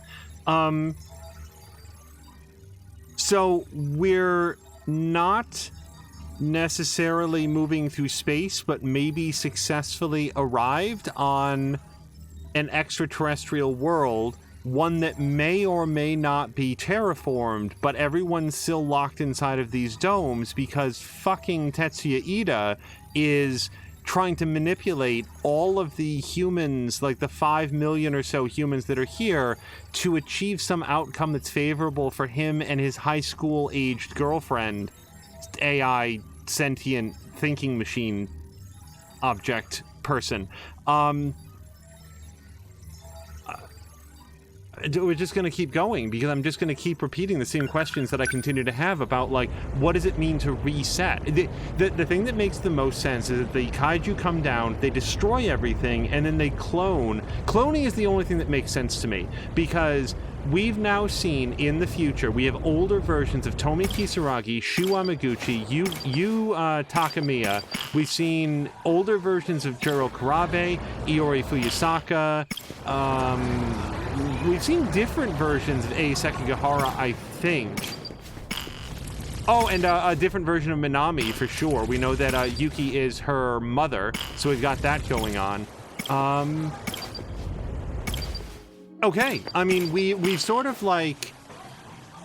I can do some more Jiro Karabe, but I think what we're going to do is... So we could start Nenji Ogata, but I gotta say, Iori Fuyusaka also remains like a really, really big question mark in this whole thing. Iori is sleep deprived from the nightmare she's been having. She discovered that her classmates Jiro Karabe and Shu Amaguchi have been having the same dream too. And that's basically all we know. She's not getting very much sleep. Oh wait, is Ricardio here? Douglas asking, is it a multiverse? I don't think so. I don't think that there's any time travel, and I don't think that there's any dimensional shifting, although we did think that was a thing for a very long time, because the characters also thought that. Hello to Ricardio. Ronan is saying, now I'm remembering we were trying to figure out if this was a time travel story or an alternate dimension story, or both. Didn't see this coming. Yeah. The idea that everybody, like, is living in these 30-kilometer wide domes, believing it's a certain year and that humanity has a certain history, and it's all artificially implanted in them by universal control. Now, there is another question before we hit go on this, which is, how does universal control manipulate everybody's memories or the information that they receive if they don't have nanomachines? Like, that can be done for some of them because they are piloting Sentinels and they're being given pills that actively rewrite their memories. But what we don't... Maybe it's just like, does nobody ever try to leave the city to go to visit friends that live in another area of the world? Like, that just never comes up, or every time they try, it's like the Truman Show, where there's just a series of coincidences that prevent them from going anywhere. They just don't question it very highly. It's just questions that we've got. Oh, wait. We can do Ei Sekigahara, because we've already done this. Yeah, so I want to continue with hers, but I do also want to finish up the people who we can finish up. So we're at 75% with Miura, 71% with Sekigahara. Let's do Miura. Yes. Now, what do we know about Miura? After Kitaro Miura heard Renya Goto's mention... After Kitaro Miura heard Renya Goto mention Ei Sekigahara's name, he recalled a time in 1944 when he met a suspected spy. Yeah, so Miura is, as far as he knows, originally from the year 1945.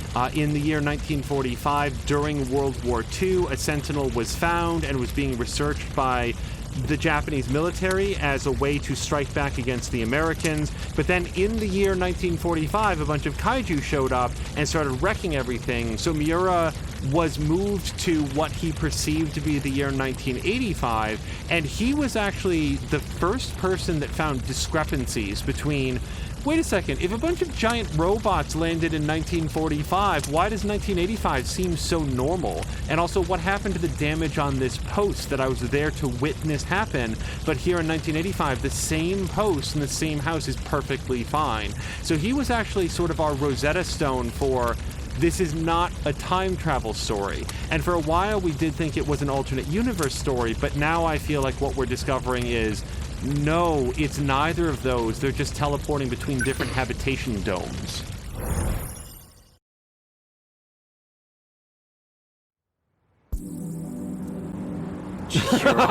Sorry, I just read what Mia said.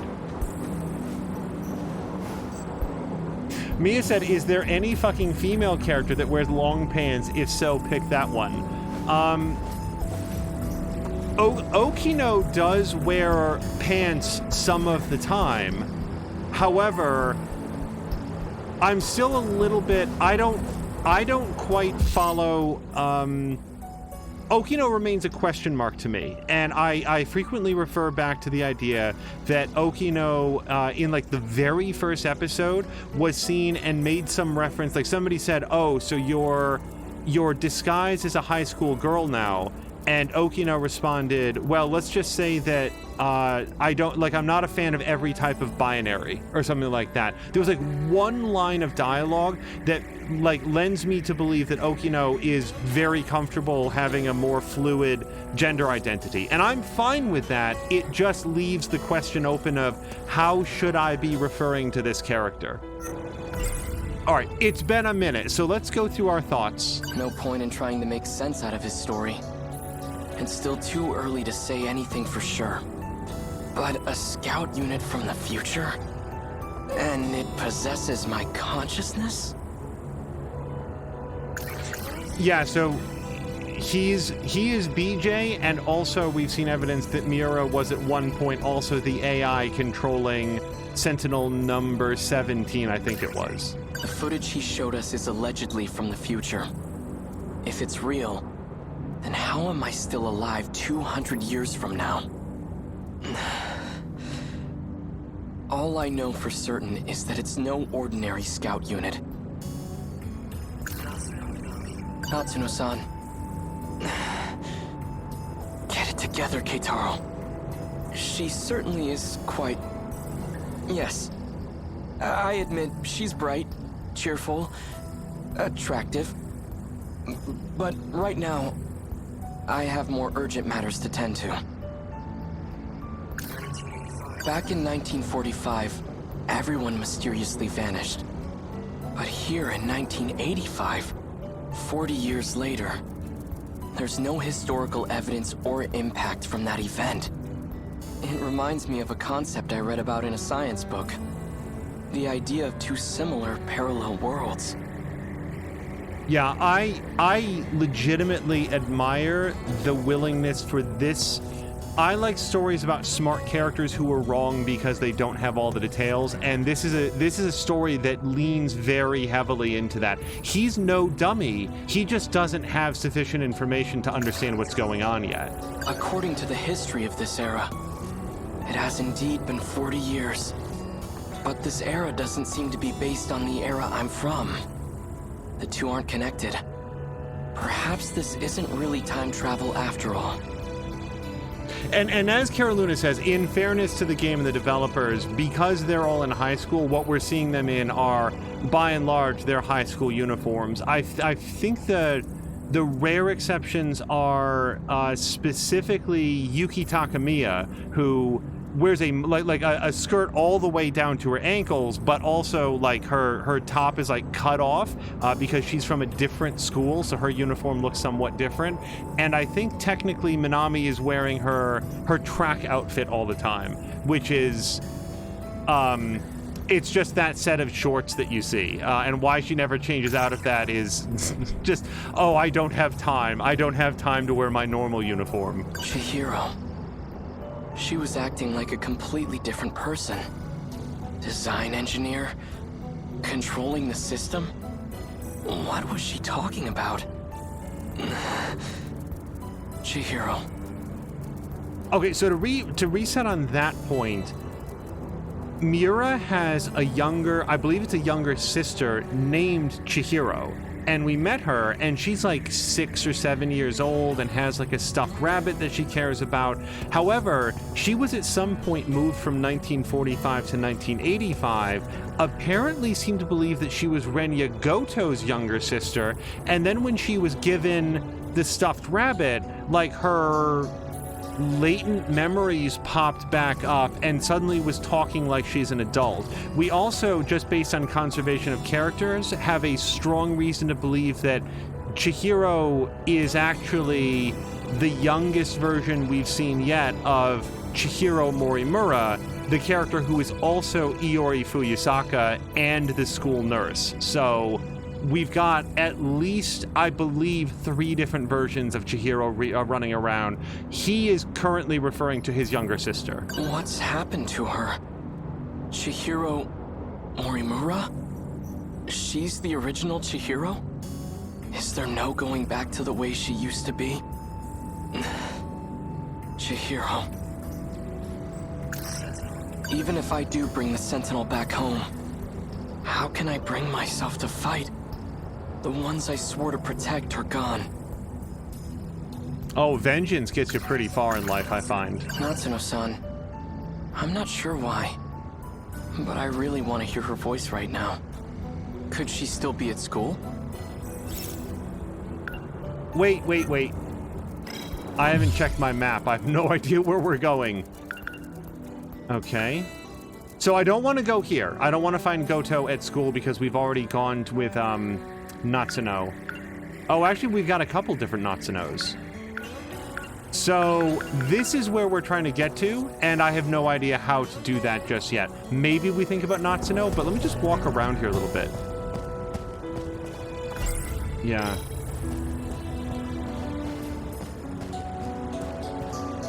Carolina says he strikes me as being pretty bright, though, isn't he? Like, Miura here? Yeah, the thing about this game is that, like, even like Nenji Ogata, who at first blush doesn't seem to be very much of a thinker, is again no dummy. Like, I like the fact that this game has a lot of like bright characters in it that are they're piecing together the information they have and frequently coming to incomplete answers, but that's because they don't have all the information. And the fact that they think about it and are willing to float what turn out to be incorrect ideas, I feel like sometimes writers shy away from that because they feel like it'll be confusing, but I feel like it makes for a better and more realistic story because you're more engaged in the characters finding out the truth of their situation. The lights in this era stay on at night. No need to carry a lantern around. All right, I may have limited options in terms of how we go. I might have to think about Minami. Because I can't leave the world. I'm just searching the outer edges of what's available to me, and we can't go down these stairs here. Okay. Natsuno-san, I'm not...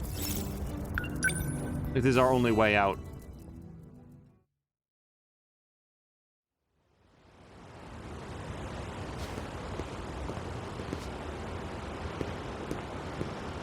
Also, the characters seem to mistake what looks to me like a military uniform for a school uniform. I guess this is his school uniform from 1945. No point in trying to make sense out of his story. It's still too early to say anything for sure. But a scout unit and it... Yep, okay. I don't know why that was marked as green. We already heard that. Well, again, hold on a second. I want to make sure that there's nothing I'm missing, because there's a cat up here that sometimes talks. Oh, yeah, look, we made it. Okay. Natsuno-san's over there.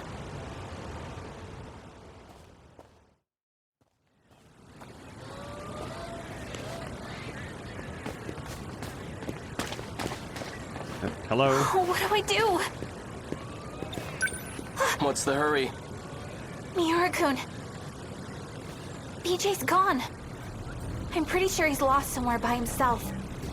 If he's caught, we'll never see him again. All right. Let's split up and find him.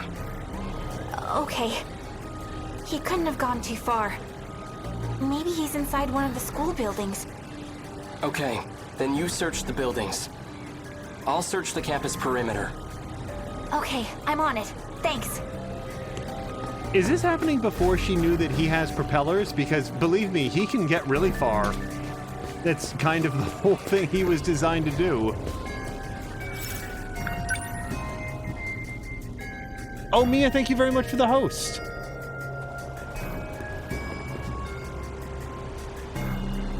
Did you see that flying RC thing? It went back behind the North School building. Think it belongs to the radio club? It was all boxy and weird shaped. Didn't look like a helicopter to me. So it can fly. Behind the north building. That's where the old school building is.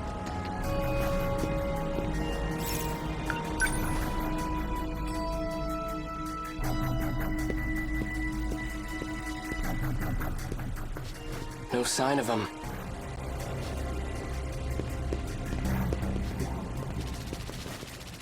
Sounds like rotor blades. Would he know what rotor blades sound like from 45? They didn't have helicopters then, did they? Did they have helicopters in World War II? I kind of feel like no. I love it anytime a topic that comes up that anybody that knows about it is going to be like, you stupid idiot, and they're going to like immediately know the answer. But like rotor blades, that's... Oh, but he would know about like airplane, like prop engine airplanes for sure. They had propeller planes, says Dougler. Yeah, okay. Are you trying to draw attention to yourself? Natsuno-san's worried about you. Hey, Taro Miura. I've been scanning for you from overhead. Well, that's fortunate. I've been looking for you, too. I do want to read chat as well, but I want to... Is what Sekigahara said true? Are you... me? That's correct. I am Keitaro Miura.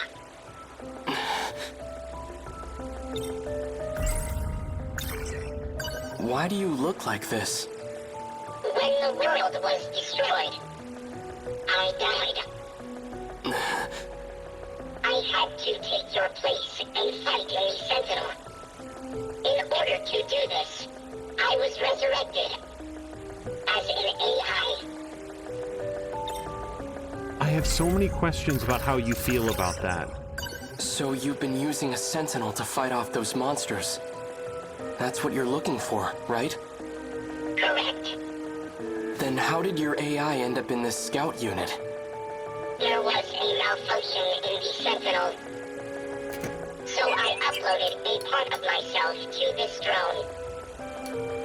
However, 72% of me is still wrapped inside the Sentinel.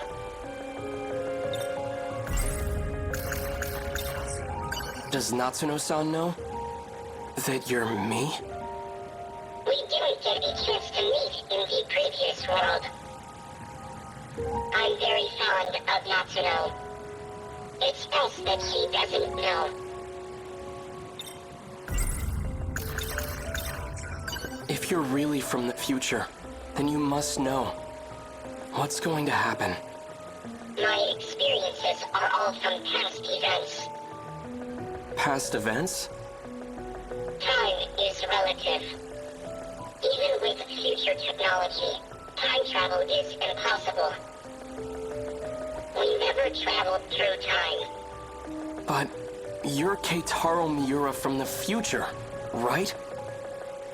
I'm an entity that used to be Miura.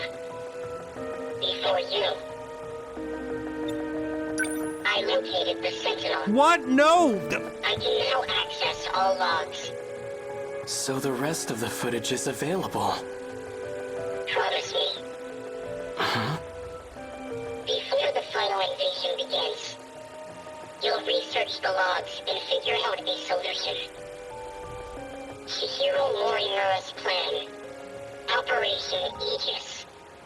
It will lead you all down a path of destruction. Chihiro's plan? Promise me. Why are you asking me this? Because I'll be gone soon.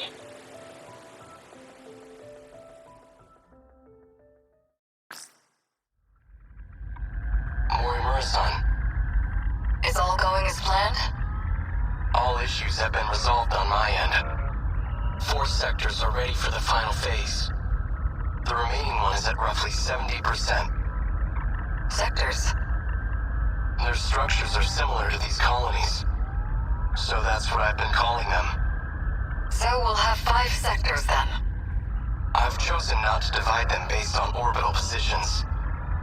Instead, I've separated them by historical eras. I've been meaning to ask, why don't we create a residential district of the present day? The decision was made to start over. From a time before the world took such a terrible turn. Before the nanomachine incidents? Perhaps humanity tasted the fruit of knowledge too early. When it was being decided how far we should go back, we couldn't come to an agreement. So we ultimately settled on preparing residential districts by era. I've always wanted to live in the 20th century before the war. So this works out perfectly. However, some resources of the era are quite old.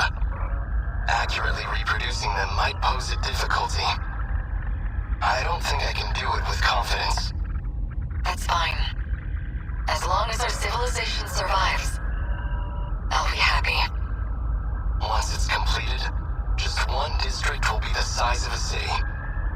It'll have a bustling population of 1.2 million people. We have more residential areas than we originally planned. Miss Karabe's hands are going to be awfully full. I'm sure everything will be finished on time. I have to get back to work. Understood.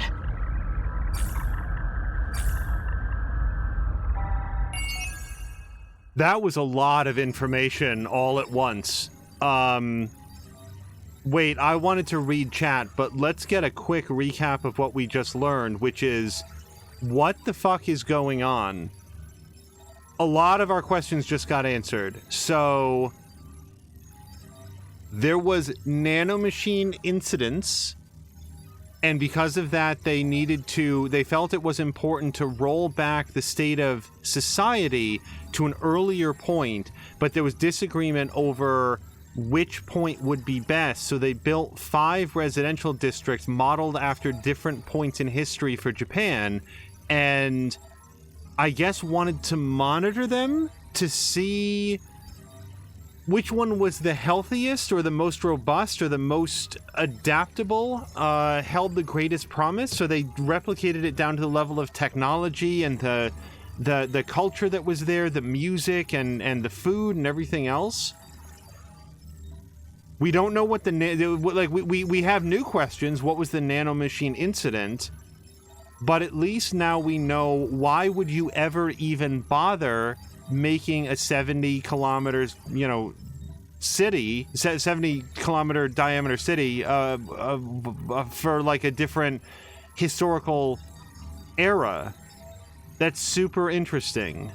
We don't know what the nanomachine incident was. It does imply that they had to, this is no longer just like extraterrestrial colonization. This is an escape ship.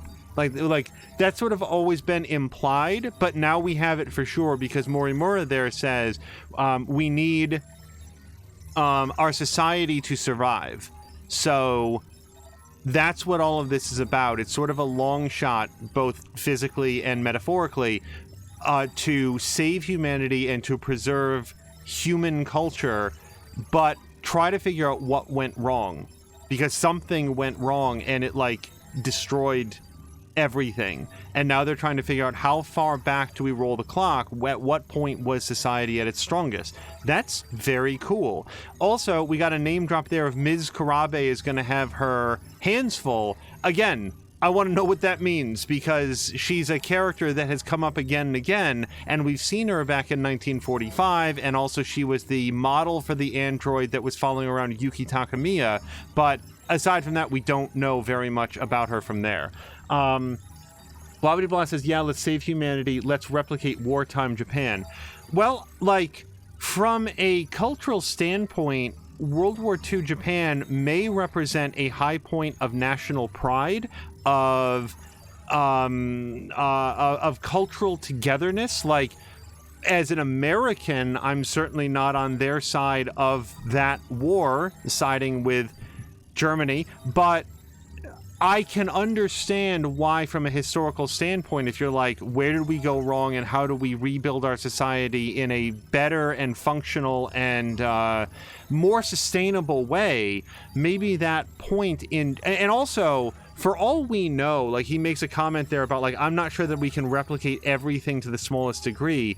It is possible that the World War II that they've been fighting doesn't involve anti-Semitic fascism at all. That World War II for them has been entirely reframed, because it's not the actual World War II. They might have reframed it around a completely different ideological struggle. So I find the topic super interesting. And I can understand why the way that different societies pulled together to fight World War II might represent a robust and sustainable vision for how, you know, how do we colonize another planet with the level of societal cohesion that will allow it to survive such an upheaval. I get it. I get why that might be a target period in time. So yeah, I don't know. I think it's super interesting. So let me just scroll back. Dougler's saying something that I did not know about, that there are a lot of Japanese school uniforms that are modeled after military uniforms. See, I didn't know that. I've always, my entire exposure to them is like the Persona games and now this. So that's how much I know about it.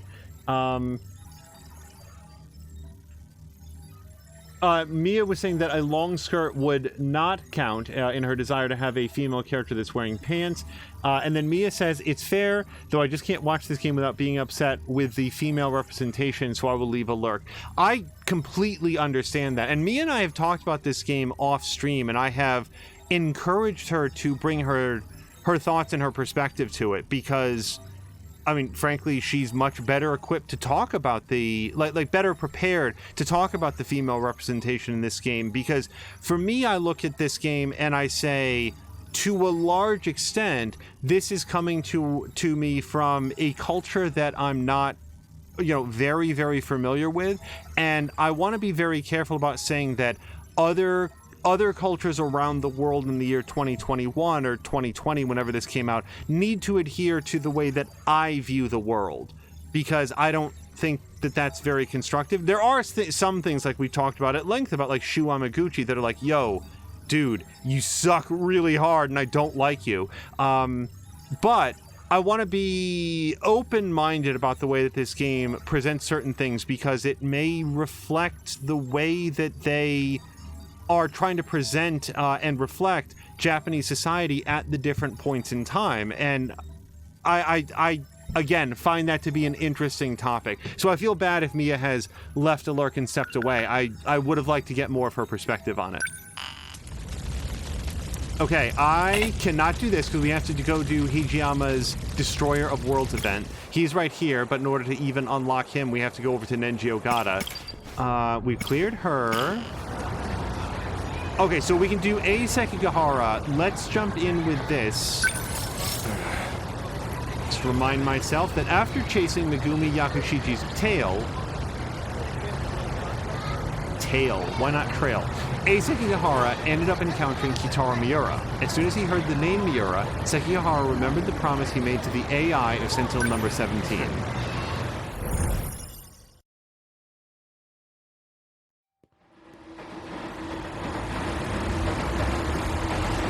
Looks like I've lost them for now. I have to consider my next moves carefully. The use of lighting and colors in this game is really appealing to me. Alright, I have no idea which of these has been updated. A girl with red glasses and braids. She created NMC0204. The same pills I take. I saw her at the school. But what business would an android have there? Besides, there was something different about her then. Yeah, so he's talking about the Kisaragi android, who I believe at this point in his story has been destroyed. I could be wrong. And the pills that he's just referencing there are... Let me pause for 1 second, because sometimes he gets a call on the radio. The pills that he's talking about are... he's suffering from the same memory separation that Shinonome is, but it's not as far progressed. And I think that he's having some of his memories backed up onto the nanomachines, but doesn't want them to override his current personality as his actual memories start to fade away. It's, as with so many things in this game, kind of complicated. DD-426. Likely the root of my memory loss. But who would create such a thing? And why? That remains an open question for me, too. Found at the nurse's office where Chihiro Morimura worked. The label matches the one on the bottle I had. Oral NM, C0204. Oh, I believe we've read all of these, so I'm just gonna move past that for now. So Operation Aegis is Chihiro Morimura's. It's what we saw BJ say that he doesn't. BJ the droid say that he doesn't want to have happen. It appears to me to be Chihiro Morimura's attempt to stop the society from being restarted or reset. Stop the loop from occurring again. And it appears to be to have everybody to get into Sentinels and stop the kaiju from wrecking everything. So I don't know why Robot Miura is so concerned about stopping that from happening. Chihiro Morimura's objective. One with great implications. Especially for those from another world, like me. If Operation Aegis succeeds, we'll never be able to leave this world. That must be it. That must be why I killed her. Also, Chihiro Morimura is apparently dead. I forgot about that, but yeah, that's actually where his story begins. Also, just for clarity for the audience, he's wrong about it, being from different worlds. He thinks it's like alternate dimensions, and we now know that it's not. She seems to have a particular fondness for me. It appears she confessed her feelings to me. And I have yet to give her an answer. What was I going to do? That student I saw in front of the school gate. She's not Tsunomi Nami. She's likely already gone home by now. I'll have to wait until tomorrow morning. These numbers are for the message service. One set is the user number, and the other is the password. Apparently I can still look at this. These numbers are for the message service. Although it just says the same thing. One set is the user number. Okay, so it remains green. A gun from the underground facility in the future. The android was using it. Why does this guy keep calling?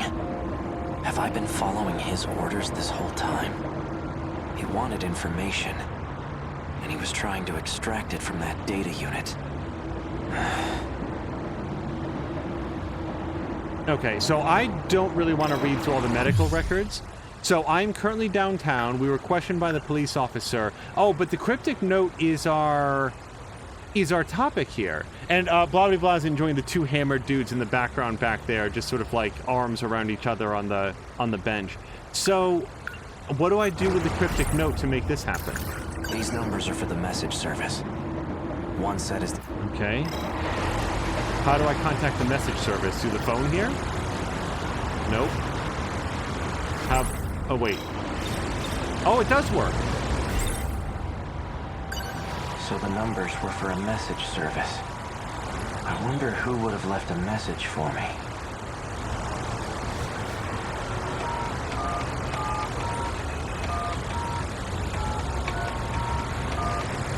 You've reached the automated message service. Please enter your user number.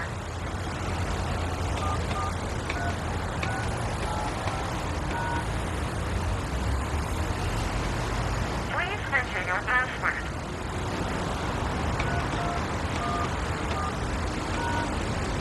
I'm the best at remembering that. That was totally me. You have 2 new messages. Hello, A. It's me.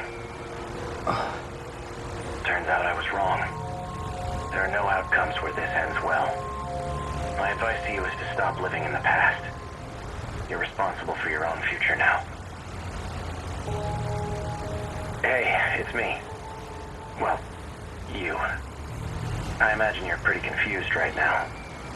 Hearing this message, unable to remember a thing.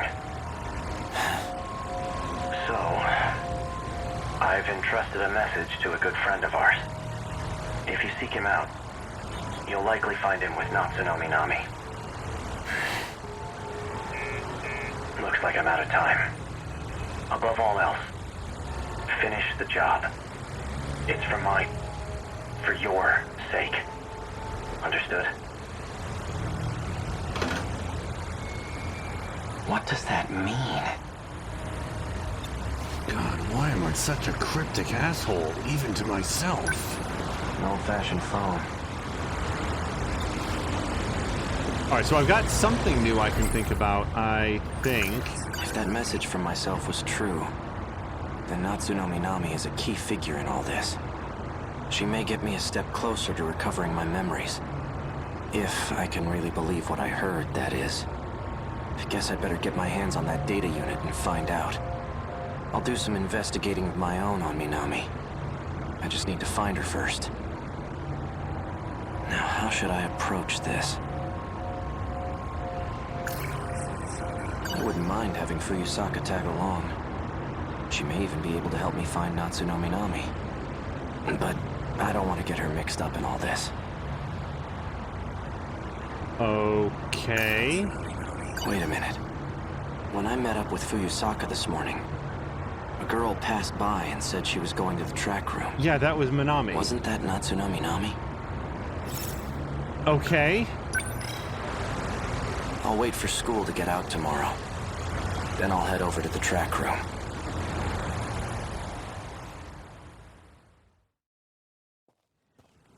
I guess those were two different conversations. Fuyusaka's at the front gate. She's still waiting for me. Things might heat up again. I can't drag her into this. Probably shouldn't wave that around at school, though. If anything were to happen to her, I wouldn't be able to forgive myself. Then again, it was 85, so maybe it's a less strict time for, you know, waving around your firearm at high school.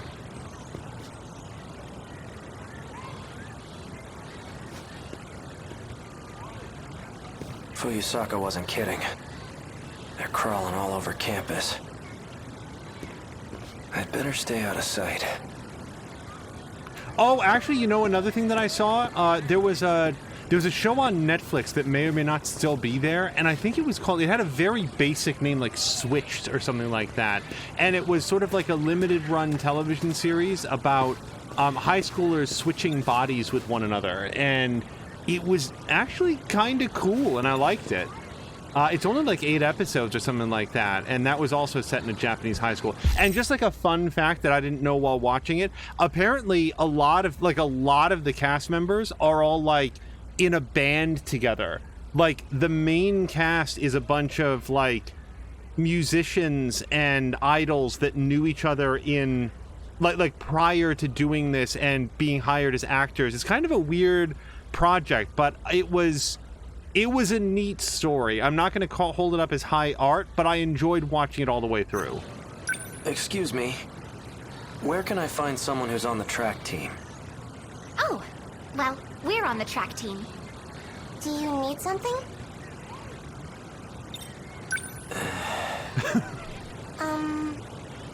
We have stuff we need to do, so... If you don't need anything, we'll be leaving now. Okay, hold on. So I'm going to ask them about Natsuno. I'm looking for a student by the name of Natsuno Minami. Oh, Minami? She went for a run around the school. She hasn't come back yet. Yep, that's right. Around the school. Got it. Thanks. Now, what he doesn't know is that running doesn't sound like Minami at all. That's...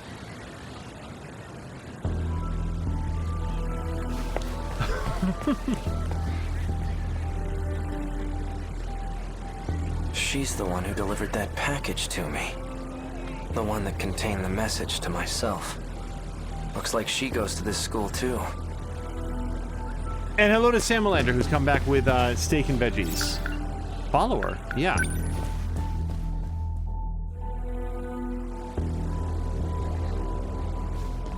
Where'd she go?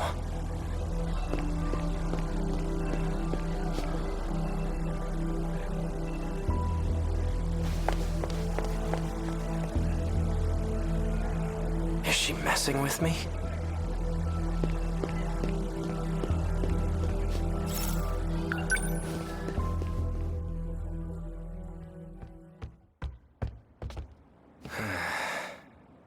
She's definitely up to something.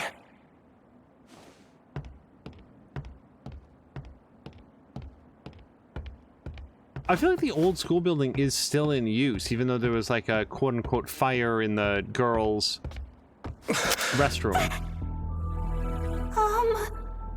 Natsunami Nami. Bastard!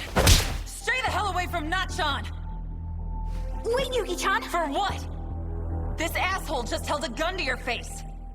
Stop this right now, you two! Fine. You seem to know who I am. Care to explain what's going on? You really forgot everything, huh? Just like Shinonome. That's why I can't get a good read on you. Hard to tell whose side you're on right now. You two. You lured me all the way over here. What are you planning? Planning? I thought you came for him, right? Him?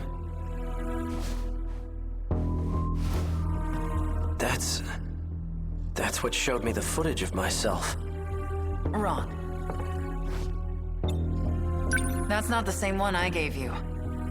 That unit was a different one supplied by the SIU. They're the ones who had it say all those things. SIU? It's where those guys in black are from. How do you... Just who in the world are you? I'm Yuki. Yuki Takamiya. Are you working with the SIU? Strictly speaking, no. Then why cooperate with them? Got no choice. They're keeping tabs on Nachan. So those black suits wanted me to see that footage. But why? So this is it. Oh, I didn't think about Yuki. This is the data unit I was told to seek out. There's a message for you. A message? He asked me to show it to you. So, here it is. Nachan.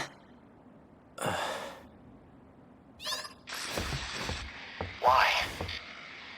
Why did you temporarily erase your memories? Was it because of me? Yes. I can't let them get their hands on this information. My partnership with Ida. My dishonesty. You knew all along. Didn't you, Miura? You might not know this, but you're a terrible liar. I guess so. Why didn't you show me the data after it was analyzed? Because you took pity on me? Some things are best left unknown. I disagree. I should know about my own past. No matter how terrible I was. Can you link me to the logs through this message? Sekigahara. Please, Miura. Show me the logs from 2188. Who's the target? The leading figure in nanotech research. Chihiro Morimura. She's a former executive of Newman Inc. After she left the company, I allowed her to participate in Shikishima's project. The project was put on hold, but she continues working on it despite our warnings. Our company will suffer massive losses as a result. That's not the real reason. Excuse me. You pushed for the acquisition of Newman Inc. And that initiated a backdoor transfer of a large slush fund.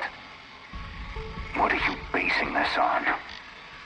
Morimura's Interstellar Development Project. It was one of 12 that were showcased for the acquisition. You used the project as a cover for the real use of your funds. But Morimura's actions threw a wrench in your plans. If an international agency were to catch wind of the situation, they'll definitely launch an investigation. And that will put you in danger of losing your position. Are you threatening me, Sekigahara? Like I'd waste my time. I'm an assassin. A professional. If I'm expected to perform my job perfectly, then I need every last detail on my target. Sector 4. It's another colony that's still under construction. You'll find her research lab there. I'll be heading into orbit myself next month for an inspection. I want the job handled by then. And be discreet. I've just sent over security details for Sector 4. You'll also find a security personnel ID for your use. Eliminate Chihiro Morimura and put an end to the project. First, I'll have to confirm receipt of your payment. What was all that about? Oh, it turns out in the future, I'm awesome. Okay, so somebody didn't want the interstellar development project to go through. I don't know who the old man was, but plainly, based on the context, he was hiring a Sekigahara to assassinate Chihiro Morimura, who we saw right at the end of the previous scene, or the previous Miura scene, explaining what was happening with the sectors and the redevelopment and everything like that. So, now, this does add an interesting, new detail. At the beginning of Sekigahara's story here, he woke up in an alleyway with Chihiro Morimura apparently dead by his hand, it appears. So, then again, it's like a different Chihiro Morimura, but it seems like somebody at this current point in time might have gotten him to perform the same actions. Maybe. Again, we're dealing with incomplete information. Yuki Takamiya. She delivered the data unit to me near the riverbank. She seemed to have known me before I lost my memories. And hello to Brian. Brian had a very good time looking at your Borderlands 3 stream yesterday. I feel like we've already heard this. It's basically the nanomachine equivalent of a virus program. This is new. Except it causes brain damage. The infected will ultimately lose their memories, or end up as husks of themselves. It's likely the cause of my memory loss. Alright, we did that. Here's Natsuno. An outdated transceiver for communication purposes. It has a very limited range. Alright, and... Natsuno Minami. She was the one who had that data unit. Morimura's that one teacher, right? You came here from the future to kill her? But more importantly, the hell were you doing with that four-eyed bastard? I'm an assassin? Morimura. So I really did do it. No. I wasn't going after Fuyusaka next, was I? And I've been lying to Miura. Was it about the change in command? No. That can't be right.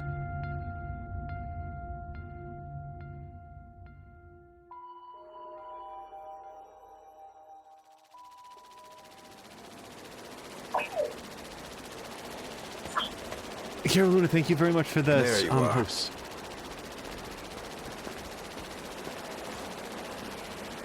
Wait, I really like the sentence. Wait, you traveled from the future to kill that one teacher, but because you're a paid assassin, but more importantly, Takamiya really just sort of takes things as they come. She doesn't pass a lot of judgment. She just really cares about getting to the truth of things. And she really hates this guy. Keeping an eye on me with your drone? Finding you was simply a coincidence. Just like you, I'm now considered deceased. Ever since the battle in Sector 2, I've been in hiding. Samerlander, thank you very much for the host as well. So tell me, back on the battlefield in 2064, who used DD-426?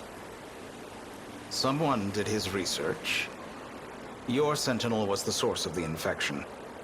So the evidence suggests that you're the one who used it. Guess that's how it looks. I'm not sure who the real culprit is.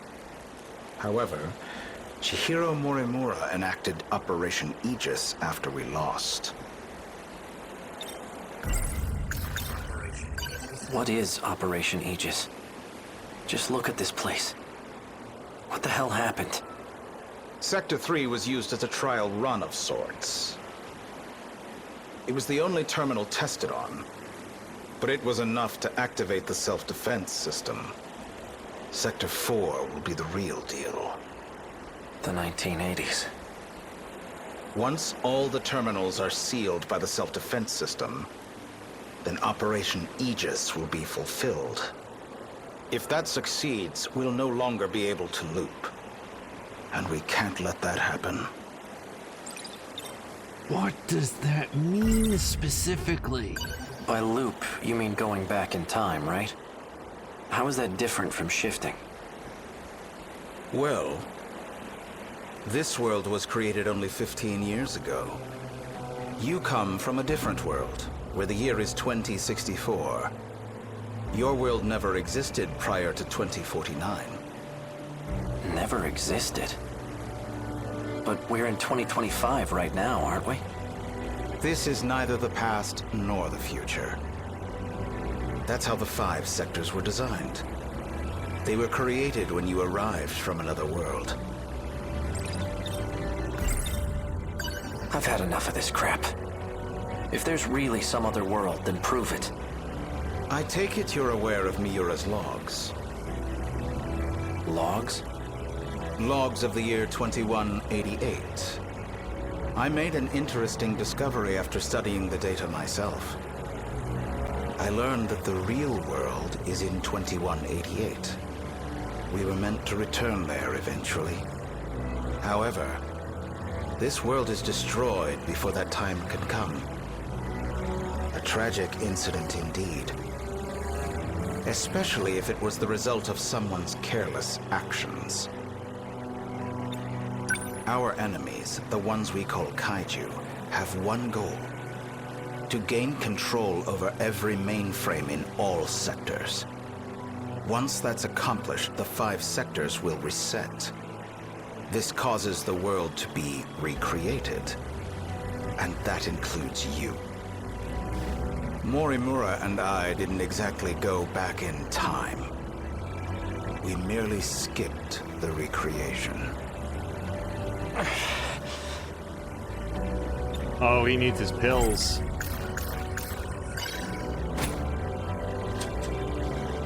Didn't you deliver those pills to Morimura? For Izumi and Shinonome-kun? You and the others have no hope of fully recovering.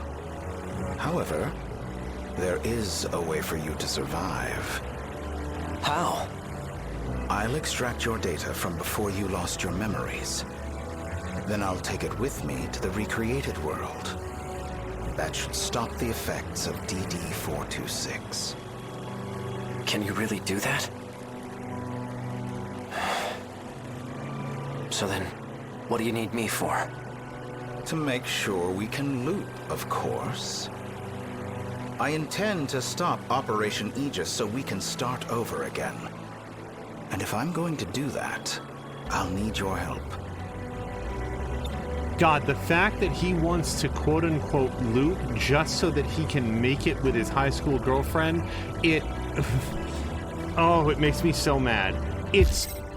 like, I get that you're sad that somebody that you cared about died or is otherwise inaccessible to you. Yeah, that happens, and it sucks, and it's really disappointing. What about all of the other 5 million people whose lives you're toying around with? Still don't believe me? Not really. Well, you will once you see the logs for yourself. I need you to find Sentinel number 17. I know he made a copy of it. The data will be useful in the next world, so I'd like to get my hands on it. See that drone over there? Drone? Oh, I actually didn't see it.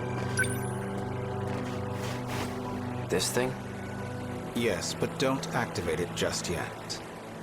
That's no ordinary drone. It's him. Miura? It was before the Sentinels were randomly transmitted. He transferred himself into that drone and escaped. I managed to secure him in Sector 2. He doesn't entirely agree with my methods, though. As such, he's chosen not to cooperate. It would be best if you told him you saved him from me. Come again? You're going to convince him that you've saved him. Then, you'll retrieve the data from him. You're asking me to lie to him? He received command over Sentinel number 17 instead of me. I'm not exactly sure why, but he's the only one who can track and activate it. For your sake, cooperate. I'll ensure that Miura comes with us. Above all, this is for you and Shinonome-kun. Well then. You can't use the gate at school due to structural damage. I've set new coordinates further ahead. Feel free to use that one. Hang on, I never... To avoid suspicion, I'll have my men continue following you.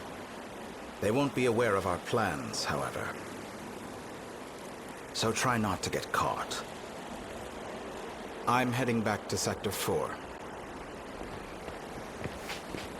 All right, so do I take this with me?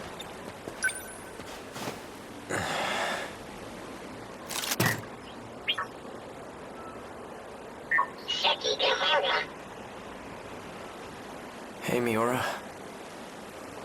I'm glad you're okay.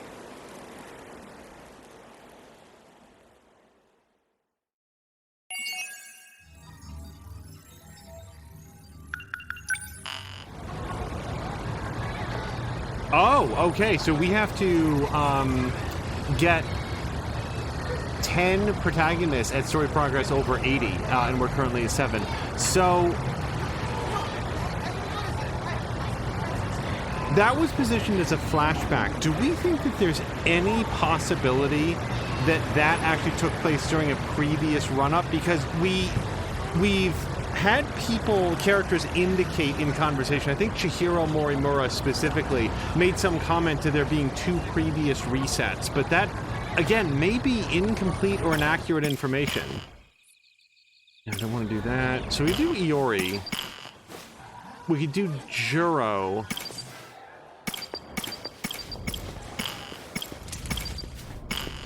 No, we can't do that, we can't do that. All right. We can't do him.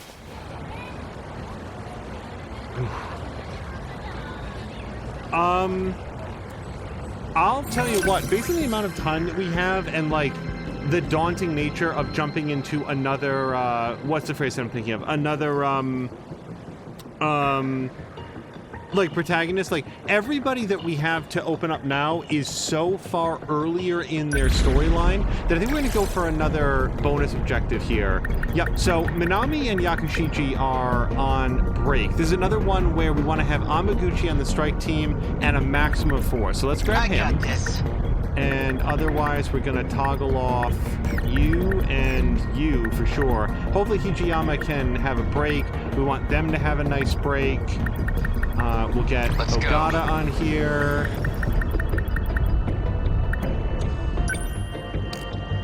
Oh yeah, him for sure. Oops. I'll fight. And then, do I have a G2 that I can bring with me? My G2s are all really tired, but I could bring this G3. Okay. Yeah, she's okay. All right, I've got another 30,000 experience points to share, and Amaguchi's on the team, so we can get our bonus objective now. Let's do a few upgrades, and I'm kind of thinking about getting some of these Neuralink ones in here, particularly for... Oh, actually, I've got 4 people that aren't tired at all, so that's actually somewhat less important. I am gonna do her fire control once because she's our long range hard hitter. She's the character that like really beats the hell out of stuff, and most of that is done with her main battery heavy rail guns. We're gonna give that a nice upgrade as well. He's got some shields and some flare torpedoes and some interceptors. I like all of those things. Also, we've gotten actually a lot of mileage out of his gravity missiles, and that's pretty cheap to upgrade for us. From there, I'm thinking that maybe his generator, because he does also tend to run out of power pretty frequently. Yeah, let's do his generator. All right, and then for Shu Amaguchi,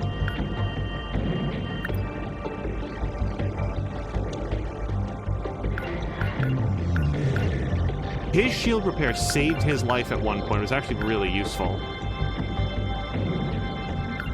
I'm not sure that we need to have both shield matrix and shield repair, though. Should I mix this up with something else?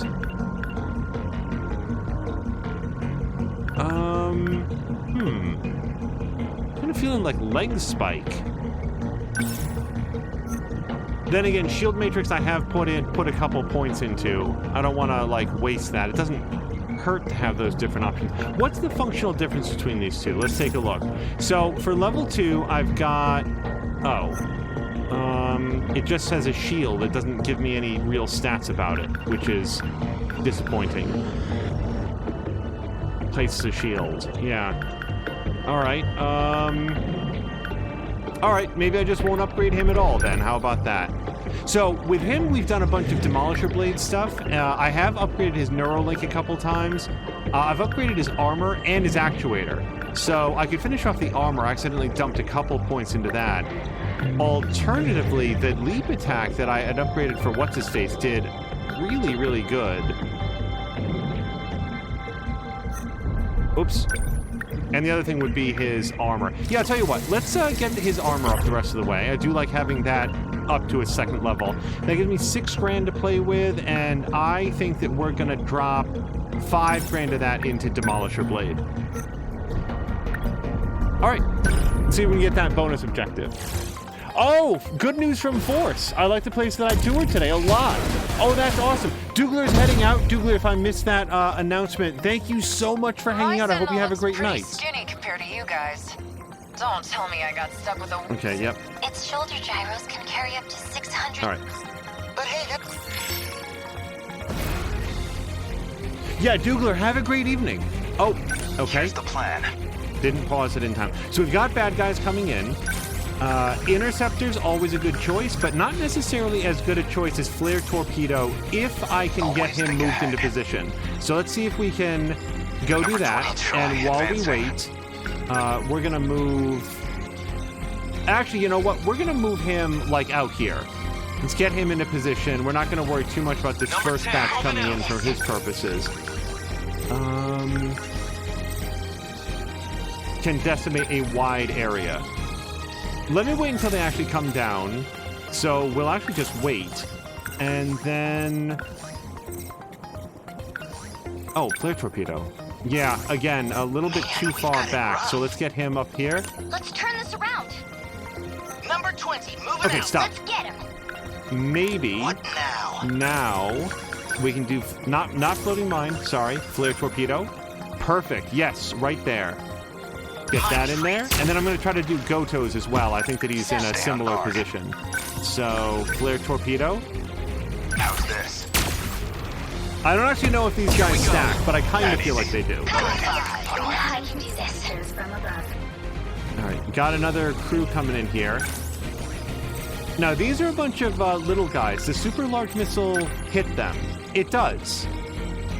Well, so they're going to take a lot of damage from the Flare Torpedo. So let's save super long range missile. Let me make sure that I can do that over here. Yeah, we shouldn't have any trouble there.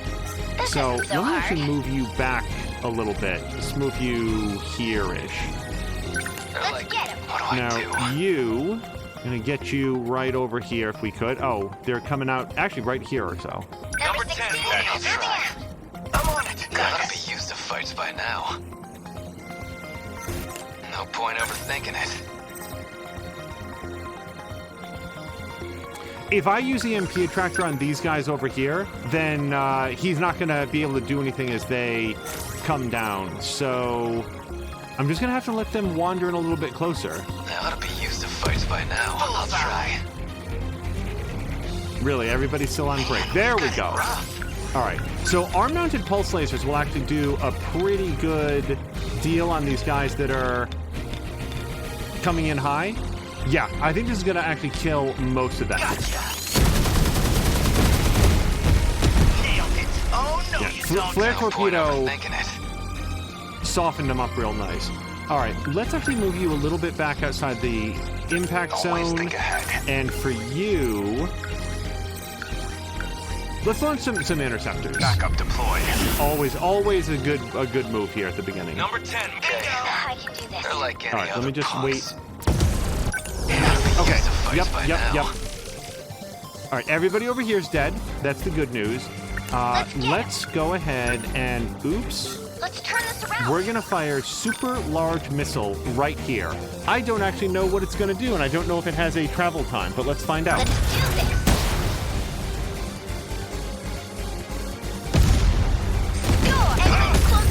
Oh, it definitely lives up to its name.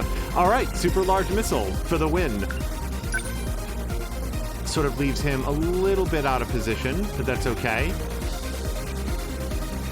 Number 10, moving Stay calm. I can do this.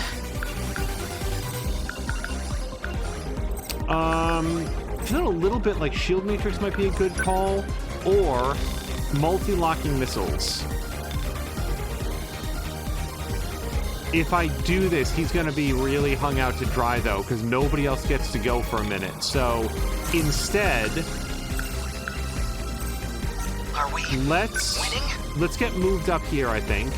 Number 12. Okay. What now? Yeah, EMP attractor is just, he's just not into position for that. What do I do? They ought to be used to fights by now. Better put on a show for Yuki-chan. All right, and so floating mine going from here to here would mess him up pretty good, but arm-mounted pulse lasers, that's also going to cut. The trouble is there's so many of them. It's like firing a gun at a swarm of bees. You're going to kill some of the bees, but it's not as effective as you might want. So I actually feel like flare torpedo.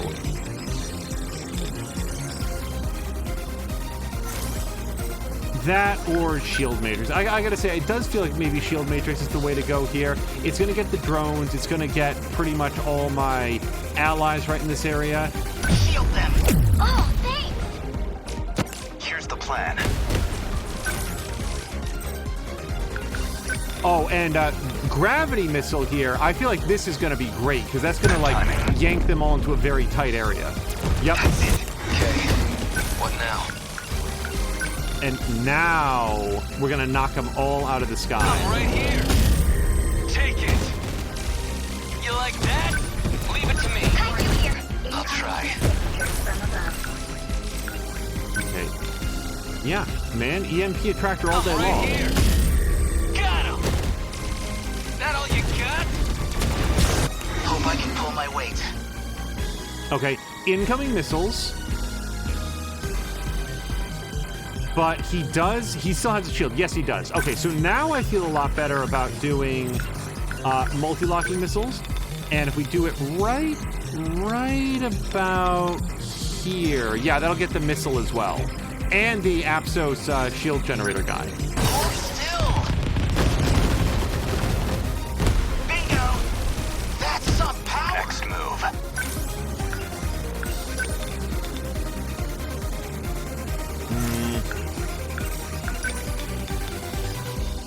Yeah, let's set up a flare torpedo where they're all grounded currently, but if they try to move forward, they're going to get walloped by the flare torpedo. Force says the only thing is the place I saw today was very tiny because I would be right next to river parks. It was very cute, and the space was far more comfortable for what I was used to. Having a... Like, Force, here's the advantages to having a small place if you're comfortable there. It's going to be very easy to move in the future because it's affordable for you, and that makes it affordable for others. So it gives you a lot of mobility I would feel like moving forward. Anti-air defensive flares. Yeah, but my goal right now is not to be able to have them to move forward at all. I feel like, yeah, leap attack. Chew on this. Get back. I can do this. And you, I think it's time for some main battery railgun, please. I'll show you. They felt that. Shit! Here they come. What do I do? All right, now while it's still on the ground, yeah, we are going to do Demolisher Blade. And I'm always a little bit vagued out on whether or not I can get, yeah, back attack. All right. Die already! Yeah! You like that? Stay calm. I can do this.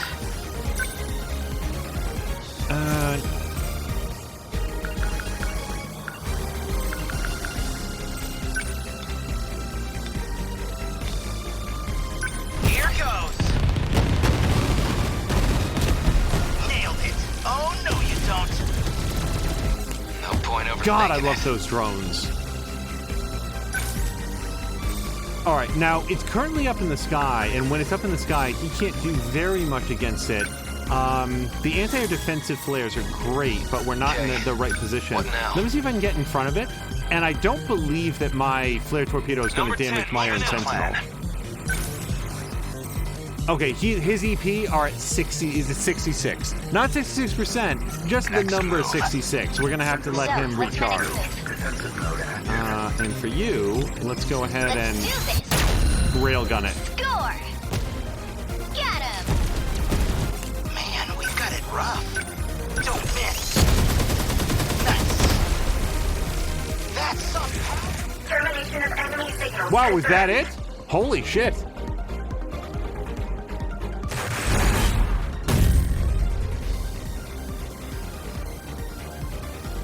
Aegis activated. Terminal closure complete. Surrounding 2-kilometer area now. Looks like they changed targets. Now they're going for another terminal. You guys go on ahead. I'll go find a motorcycle nearby. Okay. Stealing bikes again? Thanos. Okay. You're just... Yeah? No, hang up. I guess we did it. I guess maybe part of me wants to let some of that stuff ride just because, like, although we've heard it, we might have more context to it. So if I do any more replays, maybe I'll let that go. All right, got it.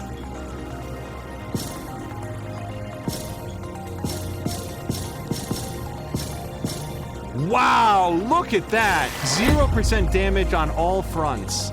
And this time we got the bonus objective.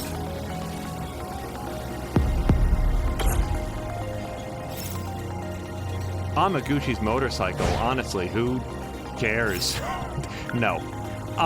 The only thing is that I would love to take a look at what some of their, like, pilot abilities are. Can I do that without actually initiating? I don't know, and I don't want to risk it. I don't want to get locked into it. So we are going to... Yeah, what we're going to do is just do a save right here. And we are going to cut it here because what happens next is that in just about 7 minutes at Mia's Discord, on the Sandbox Discord, we are going to be watching the most recent episode of Kyber Shards. That's the actual play that's done by the Geek Pantheon. It has Casey and Sorry BTR and RA, Philip the DM, and Geek Pantheon is in there too. So it is a very, very good time, and I look forward to every new episode. Mia just finished up her stint on the podcast, so there's going to be the first episode in the last couple of weeks that won't feature Mia, but the story is going to continue as well. On our way out, let me just let me just get a raid set up here. Force was saying, oh wait, let me roll back slightly here. It got me thinking if I want something like at that price, or something for almost half, 2 to 3 times the size on this side of the river, and save money for a year to get the feel of my income. There's something magical about yelling "get bent" at a swarm of kaiju. Yes, and just at that price I'd be paying, I was thinking of it as comically small, which is what you get for location. I feel like I'm closer to understanding what I want in a place. And Force, for anything that you hear from me or anybody else, that is the most important thing. What do you want in a place? I feel like general advice is to avoid going house poor, where you have like a really nice place, but all of your money is tied up in that rent and that expenditure. Because if you are living someplace that's very affordable, but also livable, and you're okay being there, then you can save up money and be more mobile moving forward. However, if you fall in love with a place and it's worth it, go for it. Like, aim for happiness, because if you can get there, I feel like you're going to be in a good space. We're going to raid over to Doc Limitless, who's currently playing games and demos. That probably means sort of a variety of things. And until next time, you guys, thank you so much. Sam Lander says thank you for the double stream. Yes, thank you for joining. But thank you, all of you, and we will see you again, hopefully as early as tomorrow. Until next time, I hope you have a great day.